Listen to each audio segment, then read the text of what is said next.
তাহলে থামো এবার দেখো আজকে তোমাদের হচ্ছে প্রথমে ক্রিয়ার কাল। ক্রিয়ার কালটা শীট থেকেই দেখো, এটা লিখতে হবে না, তবে সব থেকে বেটার হয় যদি বই থাকে, 9 10 বই সব থেকে ভালো হয় বই থাকলে। বইয়ে দেখো 119 পৃষ্ঠা,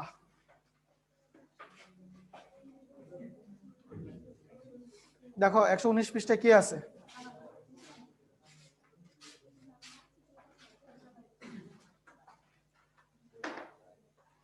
কি আছে?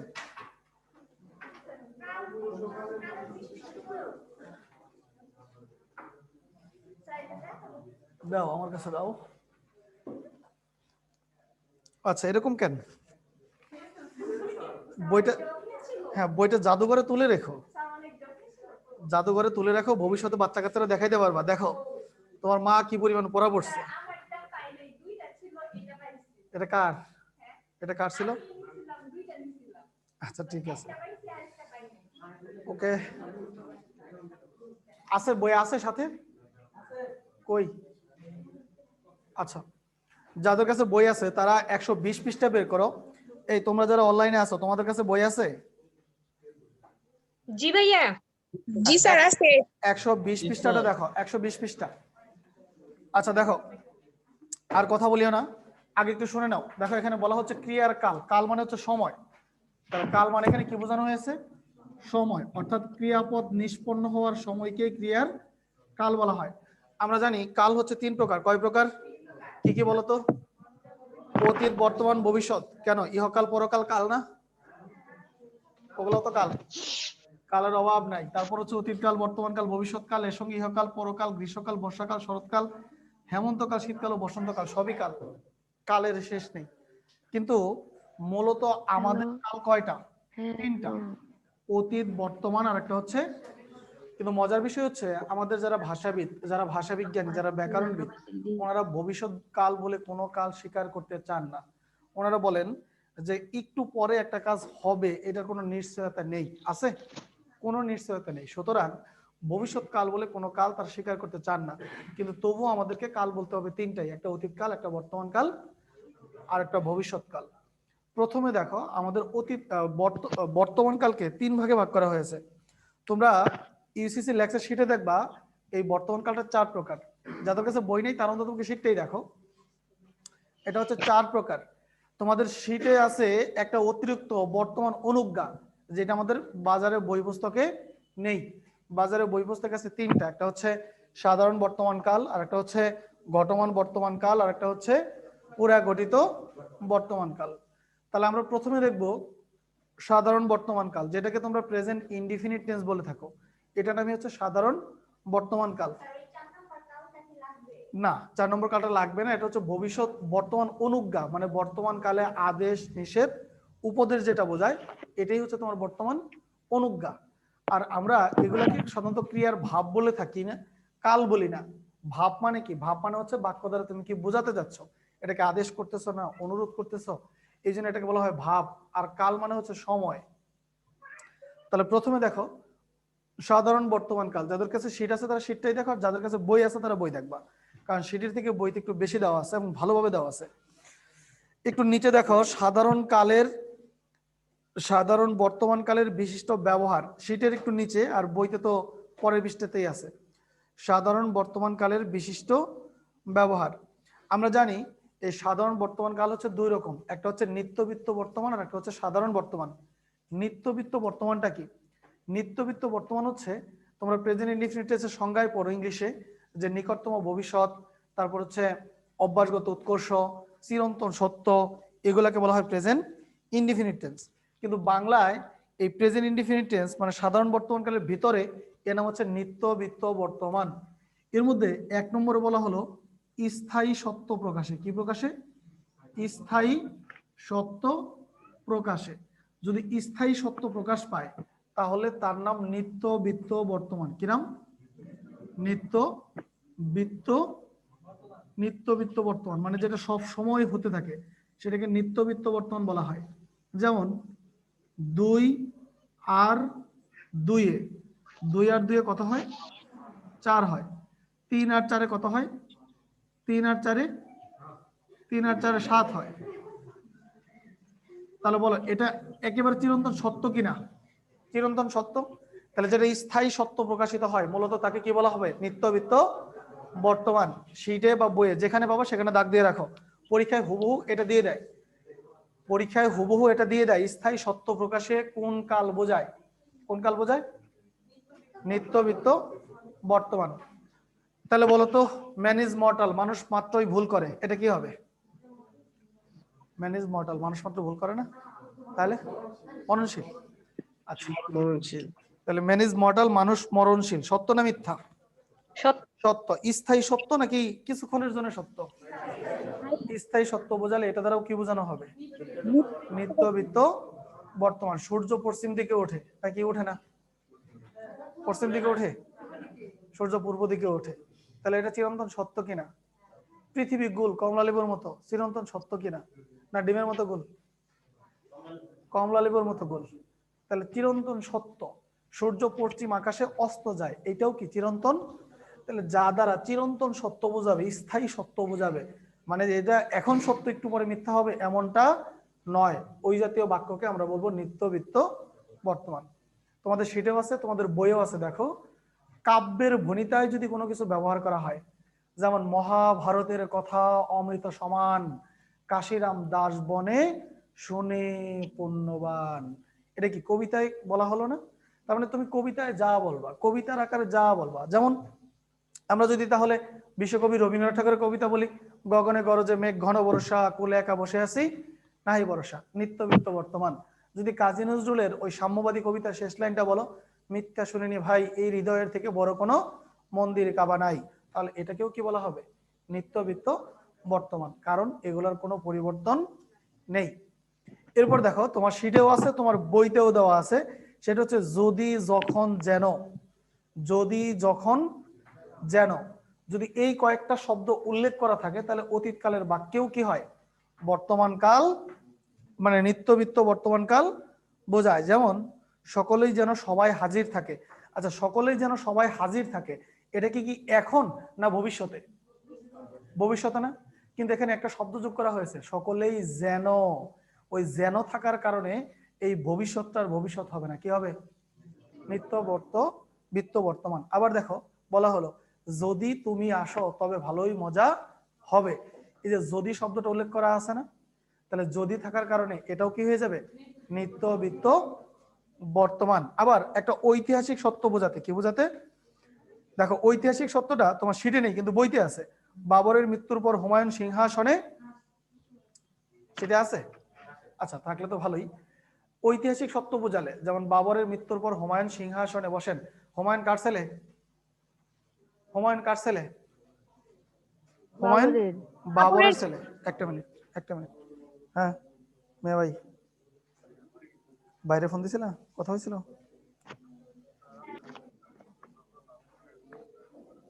ও ঠিক আছে, টাঙ্গাইল। আচ্ছা তাহলে বাবরের মৃত্যুর পর হুমায়ুনের সিংহাসনে বসেছেন। বাবর তার নিজের জীবন দিয়ে কাকে বাঁচিয়েছেন ইতিহাস জানা আছে? ইতিহাস জানো না? ইতিহাস জানো না?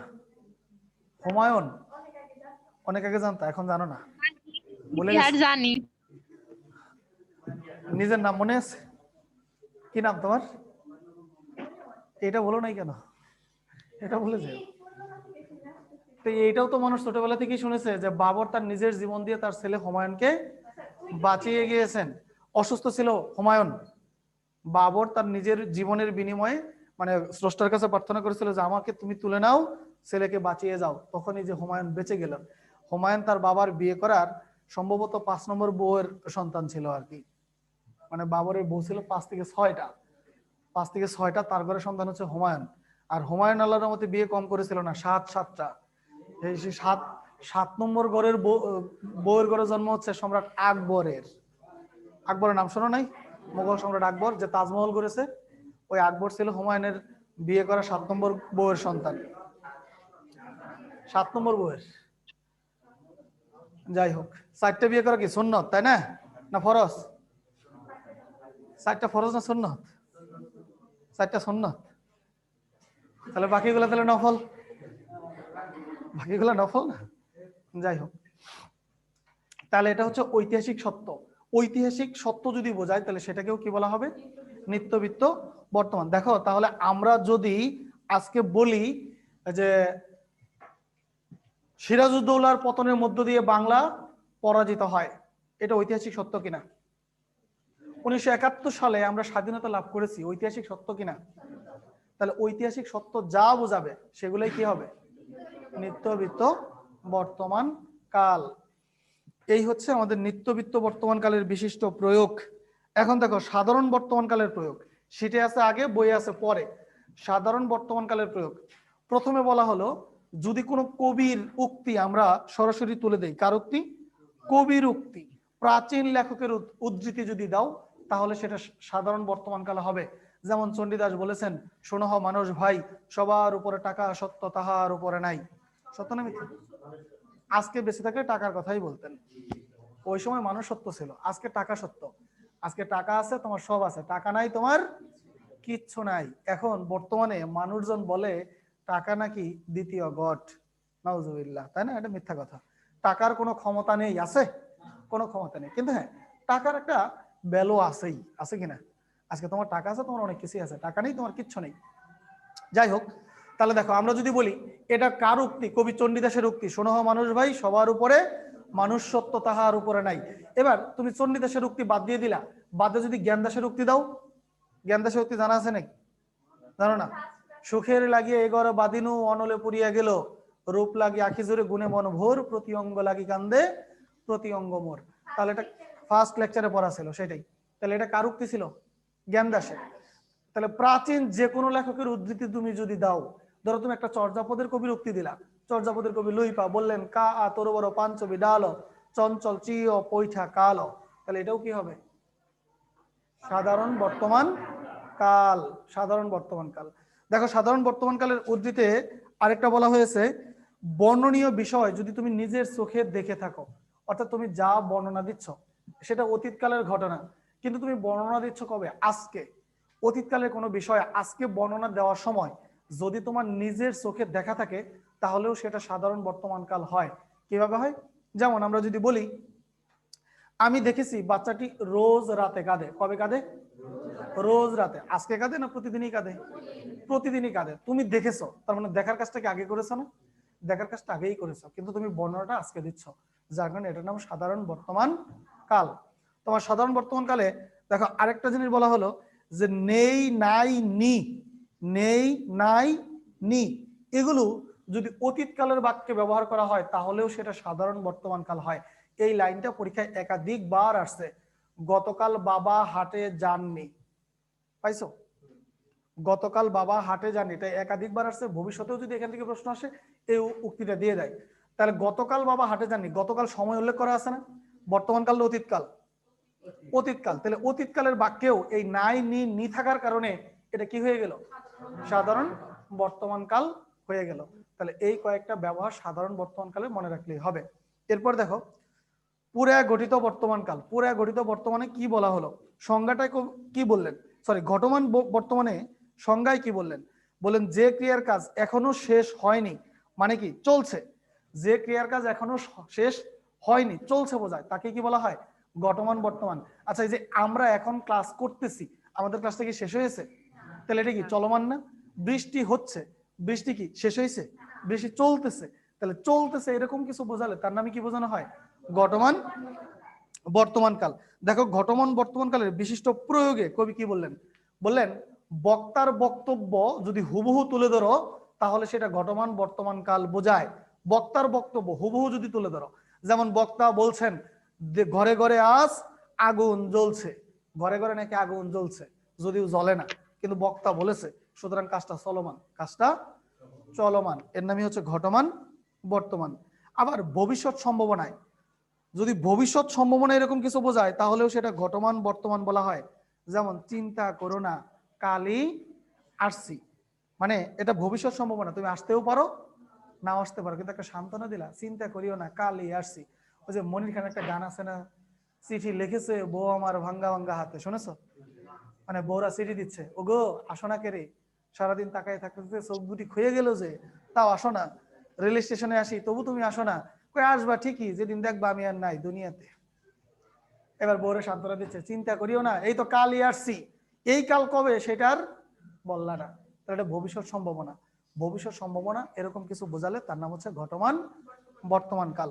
দেখো আবার বললো, ক্রিয়ার নিরন্তরতা বোঝাতে অতীতকালের ঘটনায়, নিরন্তরতা মানে ক্রিয়া চলছে, চলমান, ধারাবাহিকভাবে চলছে, এরকম যদি কিছু বোঝায় সেটা হচ্ছে তোমার অতীতকালের অর্থেও সাধারণ ভবিষ্যৎকাল হয়, সরি ঘটমান বর্তমান কাল হয়।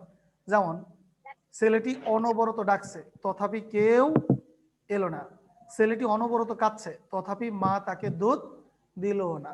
তাহলে যে ছেলেটা অনবরত কাঁদছে, অনবরত মানে কি, কেঁদেই চলছে কেঁদেই চলছে, তার কান্নাকাটি কোনো থামাথামি নেই, এটাকে বলা হয় ঘটমান বর্তমান কাল।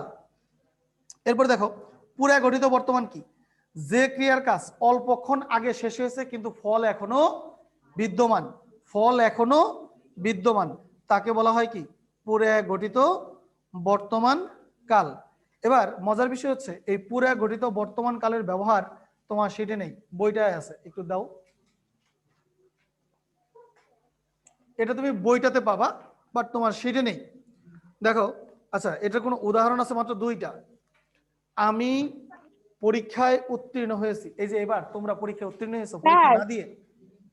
স্যার এই যে লেকচার শিট 7-এর 18 পৃষ্ঠার 182 নাম্বার, এখানে কি হবে?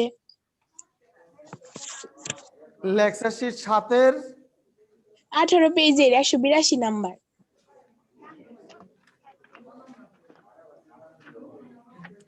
সেই অস্ত্র কবিতায় অমোঘ অস্ত্র বলতে ভালোবাসা এবং সম্প্রীতি।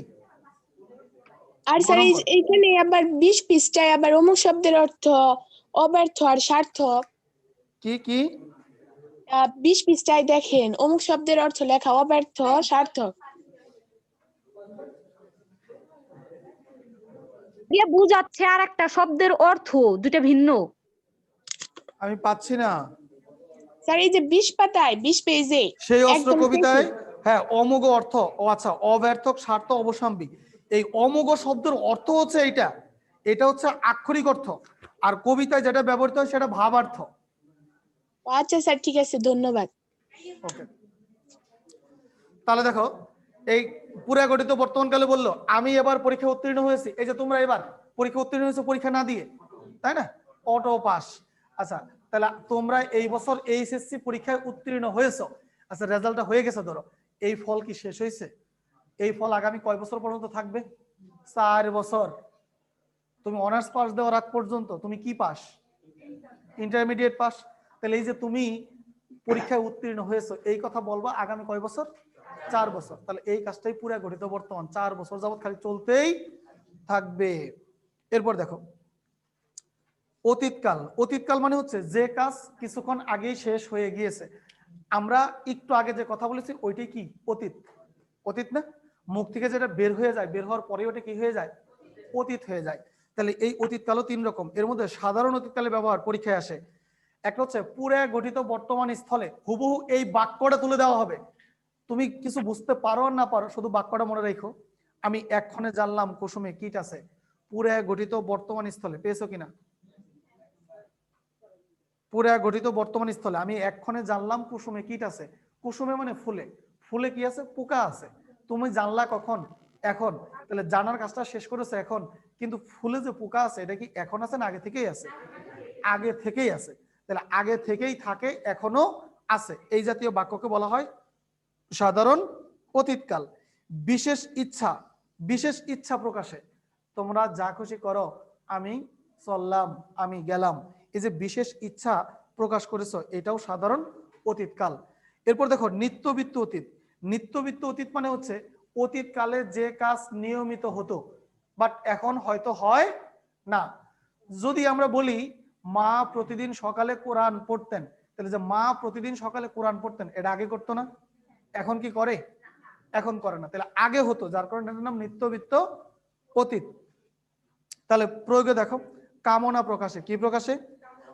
আজ যদি সুমন আসতো কেমন মজা হতো, না আজকে মজা হতো না কারণ আজকে কুয়াশা কম, তাই না, শীত কম, শীত যেদিন বেশি সেদিন সুমন আসলে মজা হয়। আজ যদি সুমন আসতো কেমন মজা হতো। এরপর দেখো অসম্ভব কল্পনায়, কি কল্পনায়? পকেট আছে 27 টাকা, তুমি বললা 27 যদি হতো 127, কি মজা হতো তাই না? পকেট আছে 2 টাকা, চিন্তা করলে এটা যদি 2 লাখ হতো কি মজা হতো তাই না? কি মজা হতো। ছেলেরা চিন্তা করে একটা পালসার কিনতাম, আর মেয়েরা চিন্তা করে বিউটি পার্লারে যাইতাম। আমি আমি একটা বাড়ি কিনতাম, কিন্তু 2 লাখে হবে না। একটা বয়স পর্যন্ত চিন্তা ভাবনা পরিবর্তন হইতে থাকে না। তোমাদের বয়সে পালসার চিন্তা ভাবনা করা তো স্বাভাবিক। তোমরা অনার্স শেষ করার এক পর্যন্ত চিন্তা ভাবনা করো একটা পালসার যদি থাকতো খুব ভালো হতো। যে অনার্স শেষ করবা তখন চিন্তা করবো একটা চাকরি বাকরি করার পর একটা বাড়ি কিনবো, আগে বাড়ির চিন্তা।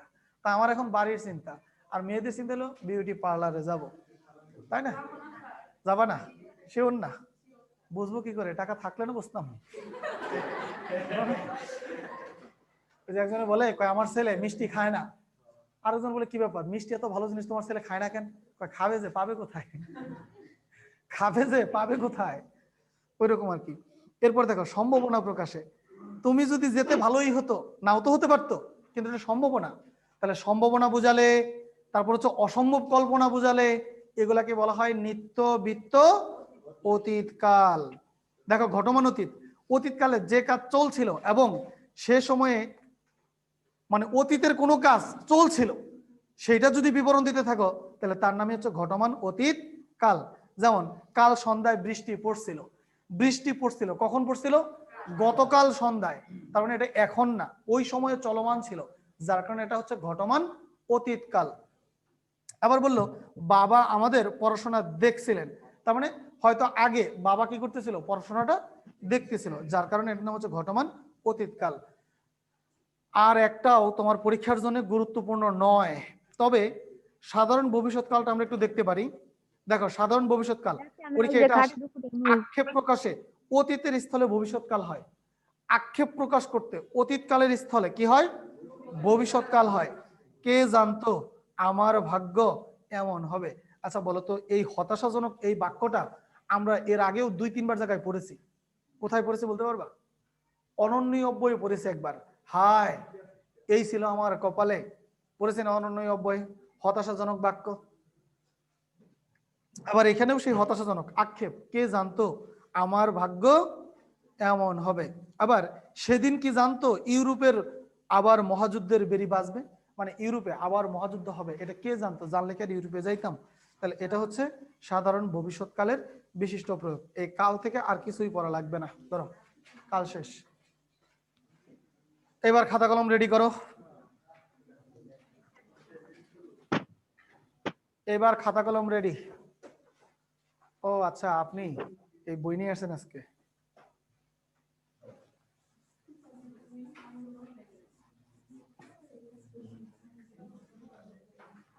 হেডলাইন ক্রিয়াপদ, হেডলাইন দিবা ক্রিয়াপদ। এই আমি বলবো তোমরা লিখবা, আমি লিখতে পারবো না, হাত ব্যথা করে। ক্রিয়াপদ লেখো, ধাতু প্লাস বিভক্তি সমান সমান ক্রিয়া, ধাতু প্লাস বিভক্তি সমান সমান ক্রিয়া। তাহলে ধাতুর সঙ্গে বিভক্তি যুক্ত হলে তাকে কি পদ বলে? ক্রিয়াপদ। ধাতু প্লাস বিভক্তি সমান সমান ক্রিয়াপদ, ধাতু প্লাস বিভক্তি সমান সমান ক্রিয়াপদ। তাহলে ক্রিয়াপদ কাকে বলে? ক্রিয়াপদ কাকে বলে? যে পদ দ্বারা, দেখো যে পদ দ্বারা, যে পদ সমস্যা নাই, কোনো কাজ করা বোঝায়, যে পদ দ্বারা কোনো কাজ করা বোঝায়। তাহলে যে পদ দ্বারা কি করা বোঝাবে? কোনো কাজ করা বোঝাবে, মূলত এটাই হচ্ছে ক্রিয়াপদ। তাহলে দেখো আমরা ক্রিয়াপদ কি করে গঠন করি। তাহলে ক্রিয়াপদের গঠন যদি আমরা লিখি তাহলে আমরা বলতে পারি ধাতু প্লাস হচ্ছে বিভক্তি। ধাতুর সঙ্গে যখন বিভক্তি যুক্ত করি তখন তা কি হয়? ক্রিয়াপদ হয়। ধরো কর হচ্ছে একটা ধাতু, কর কি? ধাতু। এর সঙ্গে এ যুক্ত করলাম, তাহলে শব্দটা কি হলো বলতো? করে। এই যে কর ধাতু, ধাতুর সঙ্গে যখন বিভক্তি যুক্ত হয় তখন যে পদ গঠন করে তার নামই কি পদ? ক্রিয়াপদ। স্টার চিহ্ন দিয়ে লিখবা। ক্রিয়াপদ বাক্যের অপরিহার্য অঙ্গ, ক্রিয়াপদ বাক্যের অপরিহার্য অঙ্গ। ক্রিয়াপদ বাক্যের অপরিহার্য অঙ্গ, তার মানে বাক্য গঠনের জন্য আমাদের কোন পদ দরকার? ক্রিয়াপদ দরকার। ক্রিয়াপদ ছাড়া কখনো কি হতে পারে না? বাক্য গঠন হতে পারে না। কেন পারে না? এবার ক্রিয়াপদ থাকলেই যে বাক্য সার্থক হবে তারও কোনো গ্যারান্টি নেই। দেখো কিভাবে, আমি ক্রিয়াপদ দেব বাক্যের মধ্যে, তবু বাক্য সার্থক নয়। তোমাকে দেখে, এই যে তোমাকে দেখে ক্রিয়াপদ আছে না নাই? ক্রিয়াপদ কি? দেখে, তবু কি বাক্য সার্থক? কেন নয়? কেন সার্থক নয়? আরো কিছু জানতে ইচ্ছে করে। তোমাকে দেখে, তোমাকে দেখে কি তাকে বলা হয়েছে? তোমাকে দেখে ভালো লাগে, তোমাকে দেখে থাপড়াইতে ইচ্ছে করে, তোমার দেখলে থাকে না? আচ্ছা, তাহলে তোমাকে দেখে এটা কি সমাপিকা ক্রিয়া না অসমাপিকা ক্রিয়া? তার মানে একটা বাক্য তখনই সার্থক হতে পারে যখন বাক্যে সমাপিকা ক্রিয়াপদ বসে, অসমাপিকা ক্রিয়াপদ নয়। তাহলে বাক্যে ক্রিয়াপদ অপরিহার্য অঙ্গ, সেটা কোন ক্রিয়া? সমাপিকা না অসমাপিকা? সমাপিকা। আবার দেখো, আমরা বলেছি যে ক্রিয়াপদ ছাড়া বাক্য হতে পারে না, কিন্তু কখনো কখনো বাক্যে ক্রিয়াপদ থাকে না। কিভাবে? সে আমার ভাই, বলো এই বাক্যে ক্রিয়াপদ আছে না নাই? এই বাক্যে ক্রিয়াপদ নেই? আছে কিন্তু। সে আমার ভাই হয়, এই হয় ক্রিয়াপদটা উজ্জ আছে কিনা? যদি উজ্জ থাকে তাকে কি বলা হয়? অনুক্ত ক্রিয়া। কি ক্রিয়া? তাহলে যদি বাক্যে ক্রিয়াপদ উজ্জ থাকে তাকে বলা হয় অনুক্ত ক্রিয়া। স্টেশনে লেখো, কখনো কখনো বাক্যে ক্রিয়াপদ উজ্জ থাকতে পারে, কখনো কখনো বাক্যে ক্রিয়াপদ উজ্জ থাকতে পারে, কখনো কখনো বাক্যে ক্রিয়াপদ উজ্জ থাকতে পারে।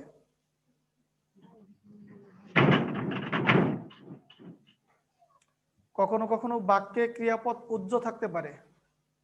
উজ্জ থাকলে তাকে বলা হয় অনুক্ত ক্রিয়া। উজ্জ থাকলে তাকে বলা হয় অনুক্ত ক্রিয়া। তাহলে কখনো কখনো বাক্যে ক্রিয়াপদ উজ্জ থাকতে পারে, উজ্জ থাকলে তাকে বলা হয় অনুক্ত ক্রিয়া।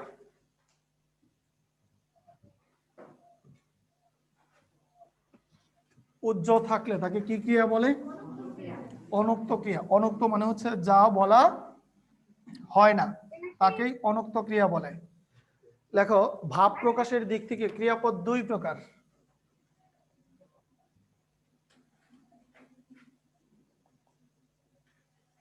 ভাব প্রকাশের দিক থেকে ক্রিয়াপদ দুই প্রকার। ভাব প্রকাশের দিক থেকে ক্রিয়াপদ দুই প্রকার। নাম্বার এক, সমাপিকা ক্রিয়া। সমাপিকা ক্রিয়া কাকে বলে লিখে যাব? যে ক্রিয়ার কাজ, যে ক্রিয়ার কাজ পরিসমাপ্ত হওয়া বোঝায়। যে ক্রিয়ার কাজ পরিসমাপ্ত হওয়া বোঝায়। সমাপিকা ক্রিয়া মানে হচ্ছে যে ক্রিয়ার কাজ পরিসমাপ্ত হওয়া বোঝায়, তাকে কি বলা হয়? সমাপিকা ক্রিয়া বলা হয়। যেমন যেমন ছেলেরা খেলে, মেয়েরা মালা গাঁথে, মেয়েরা মালা গাঁথে, তারা বই পড়ে, তারা বই পড়ে। তাহলে ছেলেরা খেলে, মেয়েরা মালা গাঁথে, তারা বই পড়ে। এই বাক্যগুলো শোনার পর কি আরো কিছু শুনতে ইচ্ছে করে? তাহলে বাক্যগুলো কাজ শেষ করেনি? বাক্যগুলো শেষ করেছে। যদি বাক্য তার কাজ শেষ করে তাকেই কি বলা হয়? সমাপিকা ক্রিয়া। তাহলে এগুলো হচ্ছে সমাপিকা ক্রিয়া। নাম্বার দুই, অসমাপিকা ক্রিয়া।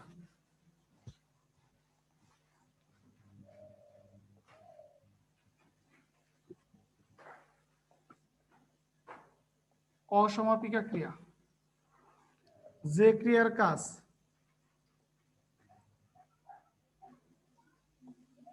পরিসমাপ্ত হওয়া বোঝায় না। যে ক্রিয়ার কাজ পরিসমাপ্ত হওয়া বোঝায় না, যে ক্রিয়ার কাজ পরিসমাপ্ত হওয়া বোঝায় না, মানে হচ্ছে আরো কিছু জানতে ইচ্ছে করে বা আরো কিছু শুনতে ইচ্ছে করে, তাহলে জানতে ইচ্ছে করে শুনতে ইচ্ছে করার নামই হচ্ছে অসমাপিকা ক্রিয়া। যেমন তোমাকে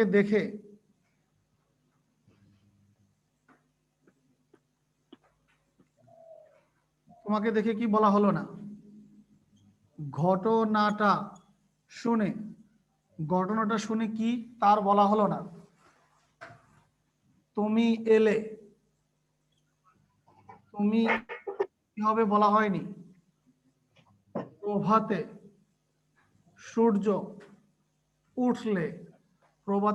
উঠলে কি হবে তার বলা হয়নি। অর্থাৎ যে ক্রিয়ার কাজ মানে বক্তার বক্তব্য অস্পষ্ট বোঝায়, স্পষ্ট নয়, মূলত তাই হচ্ছে অসমাপিকা ক্রিয়া। বিশেষ করে অসমাপিকা ক্রিয়াপদের শেষে এই ইলে, ইতে, এ এই জাতীয় বিভক্তিগুলো বসে।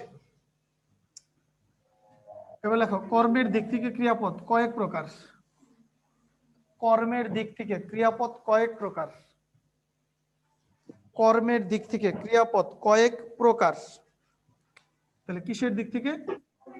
কর্মের। কত নিব? কর্মের দিক থেকে ক্রিয়াপদ কয়েক প্রকার। নাম্বার 1, হ্যাঁ, দোকান যাব নিছ? সকর্মক ক্রিয়া। নাম্বার 1, সকর্মক ক্রিয়া। কি ক্রিয়া? সকর্মক। সকর্মক ক্রিয়া। প্রশ্ন হচ্ছে সকর্মক ক্রিয়া কি? দেখবা, যে ক্রিয়াপদের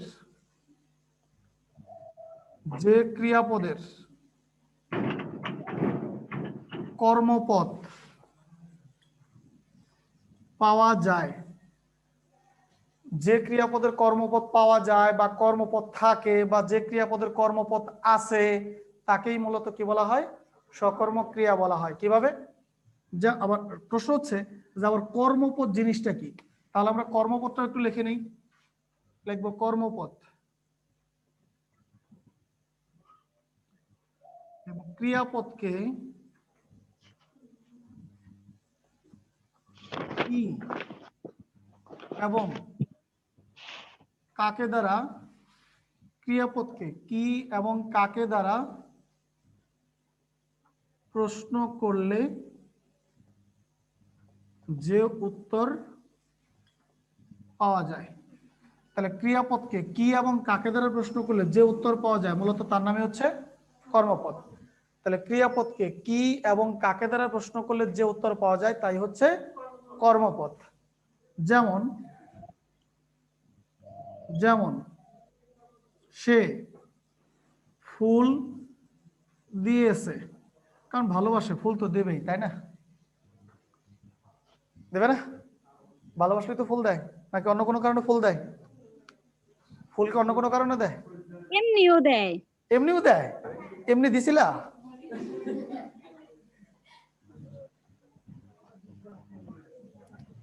আচ্ছা দেখো, সে ফুল দিয়েছে, প্রশ্ন করো কি দিয়েছে? তাহলে কি দ্বারা প্রশ্ন করলে কি উত্তর পাওয়া যাচ্ছে এই বাক্যে?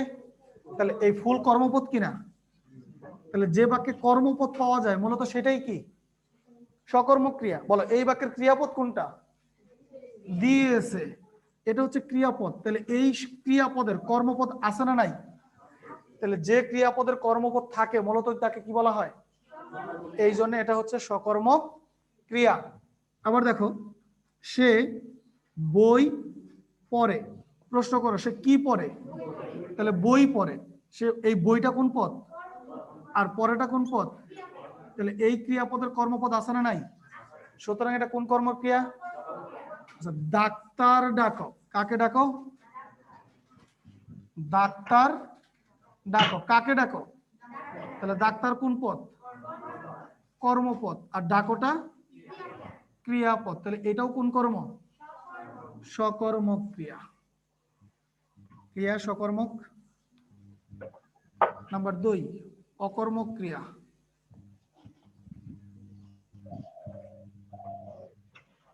অকর্মক মানে হচ্ছে যার কোনো কর্মপদ থাকে না বা নেই, দেখো তো মাঝে মাঝে মা বাবা আমাদেরকে বলে না, মাঝে মাঝে তুই একটা অকর্মার ঢেকি, বলে কিনা? বলে না? Common dialogue. মানে মাছ কাটতে দিয়েছে ওরে, যে একটু মাছটা কেটে দে, মাছ কাটতে পারে নাই। আলু সিদ্ধ করতে দিয়েছে, ভর্তা করতে পারে নাই, তাহলে বলো তুই একটা অকর্মার ঢেকি। বাবা তোমার দিয়েছে একটু গরুটার সাথে খাবার দিতে, পারো নাই দিতে, তুই একটা অকর্মার ঢেকি। মানে হচ্ছে যার দিয়ে কোনো কাজ হয় না তাকেই বলো অকর্মার ঢেকি। তাহলে অকর্মক মানে হচ্ছে যে ক্রিয়াপদের কোনো কর্মপদ নেই, কোনো কর্মপদ নেই, তার কোনো কাজ নেই, বাট একটা ক্রিয়াপদ আছে, ক্রিয়াপদ আছে কিন্তু ক্রিয়ার কাজ নেই। তাহলে একবার যে ক্রিয়াপদের, যে ক্রিয়াপদের কর্মপদ থাকে না, যে ক্রিয়াপদের কর্মপদ থাকে না বা পাওয়া যায় না, বা পাওয়া যায় না অথবা সোজা কথা নাই, তাকেই কি বলা হয়? অকর্মক ক্রিয়া। যেমন সুলতানা হাসে। কে হাসে? সুলতানা। কি হাসে? ক্রিয়াপদ আছে কিনা? কে বলছে ক্রিয়াপদ নাই? ক্রিয়াপদ আছে না, হাসে। এবার সে কি হাসে? সে কি মুস্কি হাসে? সে কি অট্ট হাসে? না ফাটা বাঁশের মতো ঠাস ঠাস করে হাসে? আছে কোনো শব্দ? নাই। তাহলে কর্মপদ আছে? কর্মপদ নাই। কর্মপদ যেহেতু নাই, সুতরাং এই ক্রিয়াটাই হচ্ছে অকর্মক ক্রিয়া, অকর্মক ক্রিয়া। আবার ধরো আমরা বললাম সে নাচে, সে নাচে। প্রশ্ন করো, সে নাচে, সে কিভাবে নাচে? সে কি নাচে? সে কি একেবারে খ্যামটা নাচে, না সে লাফাই লাফাই নাচে? কিছু আছে?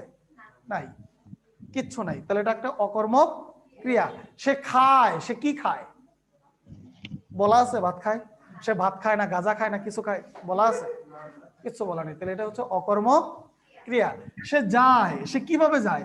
সে দ্রুত যায়, বা সে হেঁটে হেঁটে যায়, সে দেখে দেখে যায়? কিছু বলা আছে? নেই।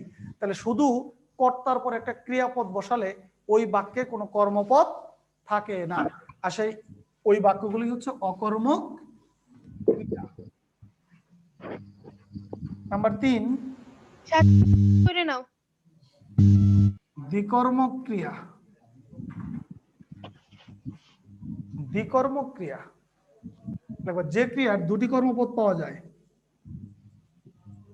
যে ক্রিয়ার দুটি কর্মপদ পাওয়া যায়, যে ক্রিয়ার দুটি কর্মপদ পাওয়া যায়। কয়টি কর্মপদ? দুইটি কর্মপদ। যেমন দেখো, সে আমাকে ফুল দিয়েছে, বাবা আমাকে জামা কিনে দিয়েছে। না, অনেক মেয়ের জামাই কিনে দেয়, দেয় না? দেয় তো, অনেকেরই জামাই কিনে দেয়। কেন ঘর জামাই রাখে? ওটা তো কিনে দেওয়াই হলো। অথবা ওরে বিয়ে দেওয়ার সময় যৌতুক দিয়ে দিচ্ছে 4 লাখ 5 লাখ 10 লাখ। এখন তো অবশ্য যৌতুক দেয় না, এখন গিফট দেয়, তাই না? খুশি হয়ে দিছে একটা হোন্ডা আর একটা একজোড়া গরু, ওরা হাতে দিব। তাহলে দেখো, প্রশ্ন করো, সে আমাকে কি দিয়েছে? তাহলে এই বাক্যে কর্মপদ কোনটা? ফুল একটা কর্মপদ। এবার প্রশ্ন করো, কাকে দিয়েছে? তাহলে আমাকে আরেকটা কর্মপদ। তাহলে এই বাক্যে কর্মপদ কয়টা? দুইটা। আবার নিচের বাক্যে প্রশ্ন করো, কি কিনে দিয়েছে? তাহলে এটা একটা কর্মপদ। কাকে দিয়েছে? তাহলে এইটা হচ্ছে আরেকটা কর্মপদ। তাহলে এই বাক্যে কর্মপদ আছে কয়টা করে? তাহলে দুইটা করে কর্মপদ থাকলে তাকে কি বলা হয়? দ্বিকর্মক ক্রিয়া। এবার দেখো মজার বিষয়, একটা করে বস্তুবাচক আর একটা করে কি বাচক? ব্যক্তি বা প্রাণী। ব্যক্তি বা প্রাণী। মনে রাখবা, যেটা বস্তুবাচক এইটা মুখ্য কর্ম, আর যেটা অপ্রাণী মানে প্রাণীবাচক এটাই হচ্ছে গৌণ কর্ম। কারণ এখানে আমাকে না থেকে তো অন্য কাউকে দিতে পারে, তাই না? আগে আমাকে দিয়েছে, এখন অন্য কাউকে দেয়, এই হিসাবটা একই থাকে না? থাকে তো।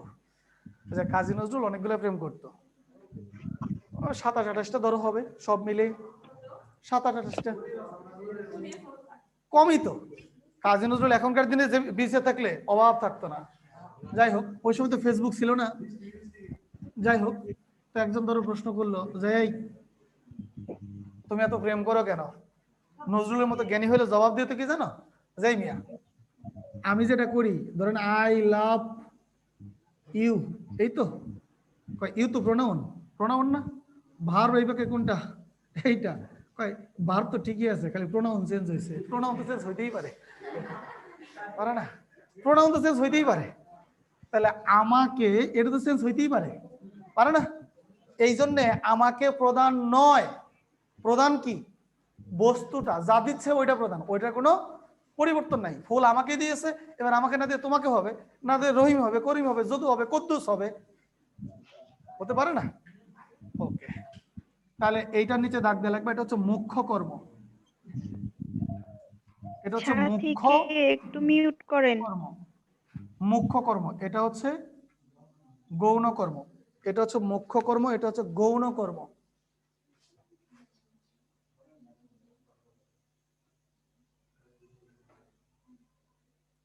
তাহলে একটা হচ্ছে মুখ্য কর্ম আর একটা হচ্ছে, তাহলে প্রাণীটা কি গৌণ না মুখ্য? গৌণ। প্রাণী হচ্ছে গৌণ, আর মুখ্য কি? বস্তু বা অপ্রাণী। বস্তু বা অপ্রাণী হচ্ছে মুখ্য। ওকে, নাম্বার 3, 3 না 4? এটাকে সমধাতুস ক্রিয়া অথবা সমধাতুস কর্ম। দেখো সমধাতুস, সমধাতুস ক্রিয়া অবলিক কর্ম, এটাকে দুটোই বলা যায়। সমধাতুস ক্রিয়াও বলা যায়, সমধাতুস কর্মও বলা যায়। দেখবা ক্রিয়াপদ ও কর্মপদ, ক্রিয়াপদ ও কর্মপদ একই ধাতু থেকে উৎপন্ন হলে, ক্রিয়াপদ ও কর্মপদ একই ধাতু থেকে উৎপন্ন হলে, তাহলে ক্রিয়াপদ ও কর্মপদ একই ধাতু থেকে উৎপন্ন হলে তাকে কি বলা হয়? সমধাতুস ক্রিয়া বা সমধাতুস কর্ম। যেমন বেশ ঘুম ঘুমিয়েছি, বেশ ঘুম ঘুমিয়েছি। আল্লাহর মতো গত 2 দিন আমি খুব ঘুমিয়েছি, ছিলাম বাড়িতে, গ্রামের বাড়িতে। এখন শীতের দিন, বুঝছো, 7টার সময় গভীর রাত, গ্রামের বাড়িতে 7টার সময় গভীর রাত, কারণ এখন সূর্য ডুবে 5:15, 5:15 মাগরিবের আজান হয়। আচ্ছা, মাগরিবের আজান হওয়ার পরে এই গ্রামের মানুষ হাত মুখ ধুয়ে মোটামুটি ঘরে ওঠে, একবার ঘরে উঠে গিয়েছে, এশার আজান দেওয়া শেষ, খাবার দাবার কমপ্লিট, অনেক সময় তার আগেও শেষ হয়, ধরো খাবার দাবার কমপ্লিট 7টার মধ্যে অলমোস্ট খাবার দাবার কমপ্লিট। আল্লাহ 7:30 দেখি সব ঘরে বাতি নিবে, শোয়া শেষ, তো গভীর রাত। এখন ধরো গ্রামে গিয়েছি, কোনো কাজ তো নাই না, আমারও ধরো 7টার সময় খাওয়া দাওয়া শেষ, না আমি আর কি করব? এই শীতের মধ্যে বাইরে ঘোরা যায়? প্রথম কথা। দ্বিতীয় কথা, রাস্তায় প্রচন্ড ধুলা, তুমি হাঁটবা, এই হাঁটবা যে পরে সে আবার পা ধোয়া লাগবে না? এই রাত্রেবেলা এই ঠান্ডা পানিতে পা ধোয়া, এটা কি সম্ভব?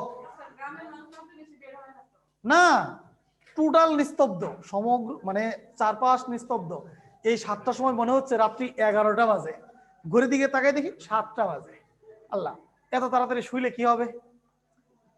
কি করার, টিভির রিমোট নিয়ে কিছুক্ষণ এ চ্যানেল ও চ্যানেল ঘুরে দিই, সব চ্যানেল একই হচ্ছে, কি বিজ্ঞাপন আর বিজ্ঞাপন, fair and lovely HD glow, fair and lovely HD glow, এছাড়া কোনো বিজ্ঞাপন দেখি না। রাতটা কাটাই কি করে? চিন্তা করলাম দূর, ওর থেকে ঘুম ভালো, মাশাআল্লাহ 8:30টার সময় আমার ঘুম একটা শেষ।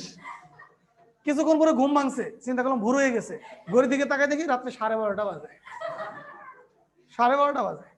তাহলে বেশ ঘুম ঘুমাইছি না? এরপর আবার সকালে তো 4টার সময় উঠি ধরো, তাহলে যে বেশ ঘুম ঘুমিয়েছি। এখন প্রশ্ন করো, এই বাক্যে ক্রিয়াপদ কোনটা? ঘুম না ঘুমিয়েছি? ঘুমিয়েছি। ক্রিয়াপদ ঘুমিয়েছি। এবার তুমি কি ঘুমিয়েছো? ঘুম ঘুমিয়েছো। তাহলে তোমার কর্মটা কি? ঘুম। আর তোমার ক্রিয়াটা কি? ঘুমিয়েছি। এই ঘুমটা কর্ম। তাহলে এই দুইটা, ঘুমিয়েছি এবং ঘুম, দুইটাই সৃষ্টি হয়েছে কোন ধাতু থেকে? একই ঘুম ধাতু থেকে, যার কারণে এটার নাম হচ্ছে সমধাতুস ক্রিয়া অথবা সমধাতুস কর্ম। যেমন আবার দেখো, বিয়ের দাওয়াত খাইতে গেছো, এই ছোটবেলায় ছোটবেলায় গ্রামের কোনো বিয়ের দাওয়াত খাইতে গেছো? শহরের বিয়ে না, আর্টিফিশিয়াল বিয়ে না, গ্রামের যেটা একেবারে প্রাকৃতিক বিয়ে। মানে গ্রামের বিয়েতে মোটামুটি দাওয়াতে খাবার দাবার নিয়ে এক ধরনের টানা হেঁচড়া বাজে। হ্যাঁ, এবং খাবার দাবার নিয়ে শয়তানিও চলে, চলে না? মাংসের ডিশ রেখে গিয়েছে, ভাত কেউ নেয় না, খালি মাংসই নিয়ে মোটামুটি খাবার দাবার কমপ্লিট। কবজি ডুবিয়ে খেয়েছে, এমন খাওয়া খেয়েছো যে খাওয়ার পর তোমাকে টেনে তুলতে হচ্ছে আরেকজনের। তখন বলে কি খাওয়াই না খাইলাম, কি খাওয়াই না খাইলাম, বলেন নাকি? তাহলে তোমার ক্রিয়া কোনটা? খাইলাম। কি খাইলা? খাওয়াই খাইলা। তাহলে এটা হচ্ছে কর্ম। তাহলে কর্ম আর ক্রিয়াপদ খাইলাম দুইটাই খা ধাতু থেকে উৎপন্ন, যার কারণে এর নাম সমধাতুস ক্রিয়া বা কর্ম। এমন সুখের মরা মরে কয়জনা, বাহ কি চমৎকার, তাই না? এমন সুখের মরা, এমন সুখ, মরাও বা সুখের হয়, এমন সুখের মরা মরে কয়জনা। এই যে প্রশ্ন করলে এমন সুখের মরা মরে কয়জনা সখী, তাহলে প্রশ্ন এখানে ক্রিয়াপদ কোনটা? মরে। কি মরে? মরা মরে। তাহলে মরা এবং মরে দুইটাই কোন ধাতু থেকে উৎপন্ন? মর ধাতু থেকে উৎপন্ন। তাহলে এর নামই হচ্ছে সমধাতুস ক্রিয়া বা কর্ম। তাহলে এর নামই হচ্ছে সমধাতুস। ওই যে গানে বলা আছে, এক মরাতে দুইজন মরে, বাউল গানে, বাউল গানে। এরপর দেখো কয় নম্বর গেল? নাম্বার 5, প্রযোজক ক্রিয়া। প্রযোজক ক্রিয়া, প্রযোজক ক্রিয়া দেখো, যে ক্রিয়ার কাজ, যে ক্রিয়ার কাজ নিজের জন্য করা না বুঝিয়ে, যে ক্রিয়ার কাজ নিজের জন্য করা না বুঝিয়ে অন্যের জন্য করা বোঝায়, তাকে প্রযোজক ক্রিয়া বলে। মানে যে ক্রিয়ার কাজ নিজের জন্য করা না বুঝিয়ে অন্যের জন্য করা বোঝায়, তাকেই কি বলা হয়? প্রযোজক ক্রিয়া বলে। যেমন মা শিশুকে চাঁদ দেখাচ্ছে। প্রশ্ন করো তো, কে দেখাচ্ছে? কাকে দেখাচ্ছে? আচ্ছা, এখানে ক্রিয়াপদ কোনটা? দেখাচ্ছে ক্রিয়াপদ। এখন এই ক্রিয়াপদটা মা অনুযায়ী গঠিত না শিশু অনুযায়ী গঠিত? শিওর? মা অনুযায়ী। যদি শিশু অনুযায়ী হতো তাহলে হতো মা শিশু চাঁদ দেখে, আর মা অনুযায়ী বিদায় মা চাঁদ দেখাচ্ছে। প্রশ্ন হচ্ছে মা যে দেখাচ্ছে, মা কি দেখে না? কিন্তু মা কি নিজের জন্য দেখে? কার জন্য দেখে? তাহলে যে মা কাজটা করতেছে কার জন্য? নিজের জন্য। কার জন্য? শিশুর জন্য। তাহলে এই বাক্যে মা কোন কর্তা? প্রযোজক কর্তা। মা কোন কর্তা? মা হচ্ছে প্রযোজক কর্তা। তাহলে শিশু কি? শিশু হচ্ছে প্রযোজক কর্তা। তাহলে এই ক্রিয়াটাই কি? প্রযোজক ক্রিয়া। শিক্ষক ছাত্রকে পড়াচ্ছেন। আচ্ছা, পড়াচ্ছেন কে? পড়তেছে কে? শিক্ষকই কিন্তু পড়তেছে, ছাত্র তো শুনে, পড়ে শোনায় কে? শিক্ষক। তাহলে কাজটা শিক্ষক নিজের জন্য করে না, ছাত্রের জন্য করে। সুতরাং শিক্ষক হচ্ছে প্রযোজক কর্তা, ছাত্র হচ্ছে প্রযোজ্য কর্তা, আর পড়াচ্ছে হচ্ছে প্রযোজক ক্রিয়া। ক্লিয়ার? ওকে, কোনটা? এটাই শিক্ষক ছয়কারসা তয়রফলা ছাত্রকে পড়াচ্ছে। আচ্ছা বলো, পড়াচ্ছে কে? কাকে? তাহলে এই পড়াটা কার জন্য প্রযোজ্য? শিক্ষকের জন্য প্রযোজ্য না ছাত্রের জন্য প্রযোজ্য? প্রযোজ্য ছাত্রের জন্য না। তাহলে ছাত্র কি? প্রযোজ্য কর্তা। প্রযোজ্য কর্তা। কাজটা করাচ্ছে কে? তাহলে শিক্ষক কি? প্রযোজক কর্তা। তাহলে এই বাক্যের ক্রিয়াপদ কি? তাহলে পড়াচ্ছে ক্রিয়াপদ গঠিত কি? শিক্ষক অনুসারে না। তাহলে শিক্ষক যদি প্রযোজক কর্তা হয় তাহলে এই ক্রিয়াটা কি হবে? প্রযোজক ক্রিয়া, এই জন্য এটা হচ্ছে প্রযোজক ক্রিয়া। ক্লিয়ার? অনলাইনবাসী? জি ভাইয়া। আচ্ছা, এই হচ্ছে প্রযোজক ক্রিয়া। ওকে, যৌগিক ক্রিয়া।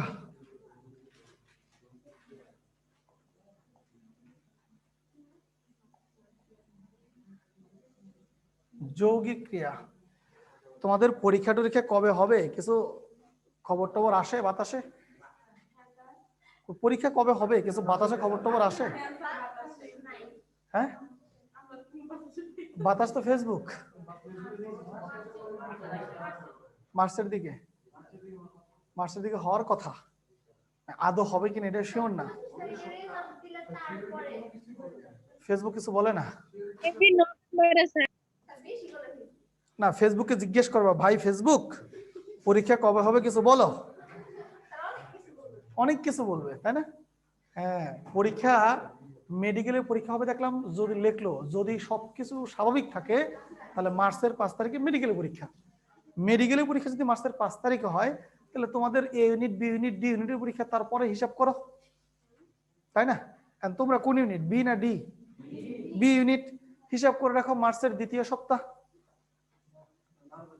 মার্চের দ্বিতীয় শুক্রবার, 5 তারিখের পরে। পরীক্ষা তো শুক্রবারই হয়, কারণ সেন্টার নিতে হয় বিভিন্ন স্কুল কলেজ না, ওগুলা শুক্রবার ছাড়া ফাঁকা থাকে না। এই জন্য যে কোনো পাবলিক পরীক্ষা হয় শুক্রবার। যত তাড়াতাড়ি হবে তত ভালো হবে। তা আমি এটাই সকালে নাজুল ভাইকে বললাম, নাজুল ভাই ওদের ক্লাস তো শেষ হয়ে যাচ্ছে, আজকে 7 নম্বর যাচ্ছে, কোনো জায়গায় 8 নম্বর গেছে। আচ্ছা, মানে যাবে আর কি এই সপ্তাহে। তাহলে তোমাদের সঙ্গে দেখা হবে আর মাত্র 3 দিন, আজকে ছাড়া পড়া হবে 2 দিন। এই যে তোমরা এই মাসেই ধরো পড়াশোনা শেষ, ক্লাস শেষ, এরপরে আরো 3 মাস, 3 মাস তাহলে করবাটা কি? 3 মাস কি পড়াবো? আর আবার রিভিশন দিবা, আবার টাকা দিবা, তাহলে এরপর শুধু তোমাদের পরীক্ষাগুলো নিবে, আগে তো পড়াবে। তোমাদের ক্লাস শেষ, এরপর পরীক্ষা দিবা না? তোমাদের মূল্যায়ন টেস্ট, উইকলি টেস্ট, তারপর হচ্ছে সাবজেক্টিভ টেস্ট, এরপরে মডেল টেস্ট, এই টেস্ট সেই test, DNA test, RNA test, যাই হোক এতগুলো টেস্ট দিবা, তাই না? মানে ভুলে যাওয়ার সুযোগ নাই। কিন্তু যখনই ক্লাস শেষ হয় তখন কি মনে করো জানো? যে ধর ক্লাস তো শেষ, পরীক্ষা থাক না দিলাম, পরীক্ষা শেষ, ক্লাস শেষ, থাক পরীক্ষা না দিলাম। এই যে পরীক্ষাটা দেবে না, আল্লাহর রহমতে ও ভুলতে ভুলতে এই 1 মাসে যা শিখেছো, 2 মাসে যা শিখেছো সব জিরোতে চলে যাবা। পড়ায় আর না পড়ায় সব সমান হয়ে যাইব। পড়ায় না পড়ায় সমান হওয়া বুঝো? যা পড়েছো তাও পারো না, যা পড়ো নাই তাও পারো না, এরকম পড়ায় না পড়ায় সমান হয়ে যাওয়া। এই জন্যে সবসময় মানে পড়াশোনার স্পিডটা যাতে বজায় থাকে সেই চেষ্টা করিও। ওকে, যৌগিক ক্রিয়া না, অসুবিধা নাই। 25 তারিখের পরে আবার নতুন করে ব্যাচ শুরু হবে, রেজাল্ট হওয়ার পরে আবার অনেকে বেরোতে হবে না, তাদের তো পড়াবে, সেগুলো লাগে ক্লাস করবা, রিপিট। দেখো যৌগিক ক্রিয়া লাগবা, একটি অসমাপিকা, এই কথা বলিও না রে, থামো। একটি অসমাপিকা যোগ একটি সমাপিকা, এদিকে একটি অসমাপিকা যোগ একটি সমাপিকা সমান সমান যৌগিক ক্রিয়া। তাহলে একটা অসমাপিকা আর একটা সমাপিকা মিলে, দুইটা মিলে কি ক্রিয়া হয়? যৌগিক ক্রিয়া। একটা অসমাপিকা আর একটা সমাপিকা দুইটা মিলে হয় যৌগিক ক্রিয়া। যেমন যেমন তাহলে একটি অসমাপিকা একটি সমাপিকা মিলে হয় যৌগিক ক্রিয়া। যেমন ঘটনাটা ঘটনাটা শুনে রাখো। দেখো এই বাক্যে যদি রাখো শব্দটা না থাকে, আমার ধরো আমার শব্দটা রাখো এটা নেই, কোনো কারণে এটা নেই, এটা চাপিয়ে ধরলাম আমি, তাহলে আমার বাক্যটা কি হইলো? ঘটনাটা শুনে, তাহলে যে শুনে শব্দটা কি? অসমাপিকা। আর রাখোটা কি? সমাপিকা। তাহলে কি হলো? একটা অসমাপিকা আর একটা কি? সমাপিকা। তাহলে একটা অসমাপিকা আর একটা সমাপিকা দুইটা মিলে কোন ক্রিয়া? যৌগিক ক্রিয়া, দুইটা মিলে হলো যৌগিক ক্রিয়া। ক্লিয়ার? দেখো আরেকবার বলতেছি, সাইরেন বেজে উঠলো, ধরো এই উঠলো শব্দটা নাই, তাহলে বাক্যটা কি? সাইরেন বেজে, এই বেজে শব্দ শোনার পর আরো কিছু জানতে ইচ্ছে করতেছে না? তাহলে বেজেটা কি? আবার উঠলোটা সমাপিকা ক্রিয়া। তাহলে একটা অসমাপিকা আর একটা সমাপিকা দুইটা মিলে যদি পাশাপাশি থাকে তবে এই দুইটাকে মিলে বলা হয় যৌগিক ক্রিয়া। ক্লিয়ার? এখন ক্লিয়ার?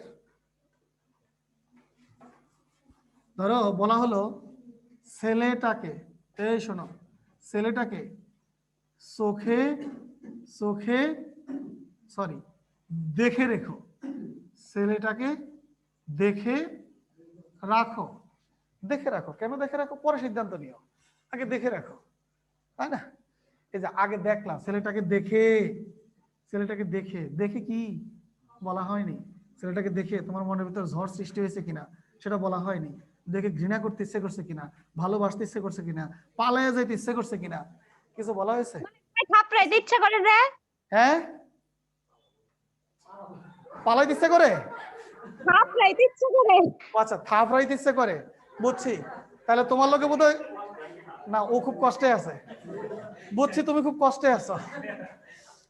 তাহলে দেখো এই যে ছেলেটাকে দেখে, এটা একটা অসমাপিকা, রাখো এইটা একটা সমাপিকা। তাহলে একটা অসমাপিকা আর একটা সমাপিকা মিলে কি ক্রিয়া? যৌগিক ক্রিয়া। ক্লিয়ার? ওকে, লাস্ট ক্রিয়ার নাম মিশ্র ক্রিয়া। লাস্ট মিশ্র ক্রিয়া, এই আর কথা বলিও না, মিশ্র ক্রিয়া এটাই লাস্ট। মিশ্র ক্রিয়া লাগবা বিশেষ্য, বিশেষণ ও ধনাত্মক অব্যয়ের সাথে, বিশেষ্য বিশেষণ ও ধনাত্মক অব্যয়ের সাথে কর, দে, হা, পা, খা, হ, সার, যা ইত্যাদি যুক্ত হয়ে যে ক্রিয়াপদ গঠিত হয়। তাহলে বিশেষ্য বিশেষণ ও ধনাত্মক অব্যয়ের সঙ্গে কর, দে, হা, পা, খা, সার, যা ইত্যাদি যুক্ত হয়ে যে ক্রিয়াপদ গঠিত হয়।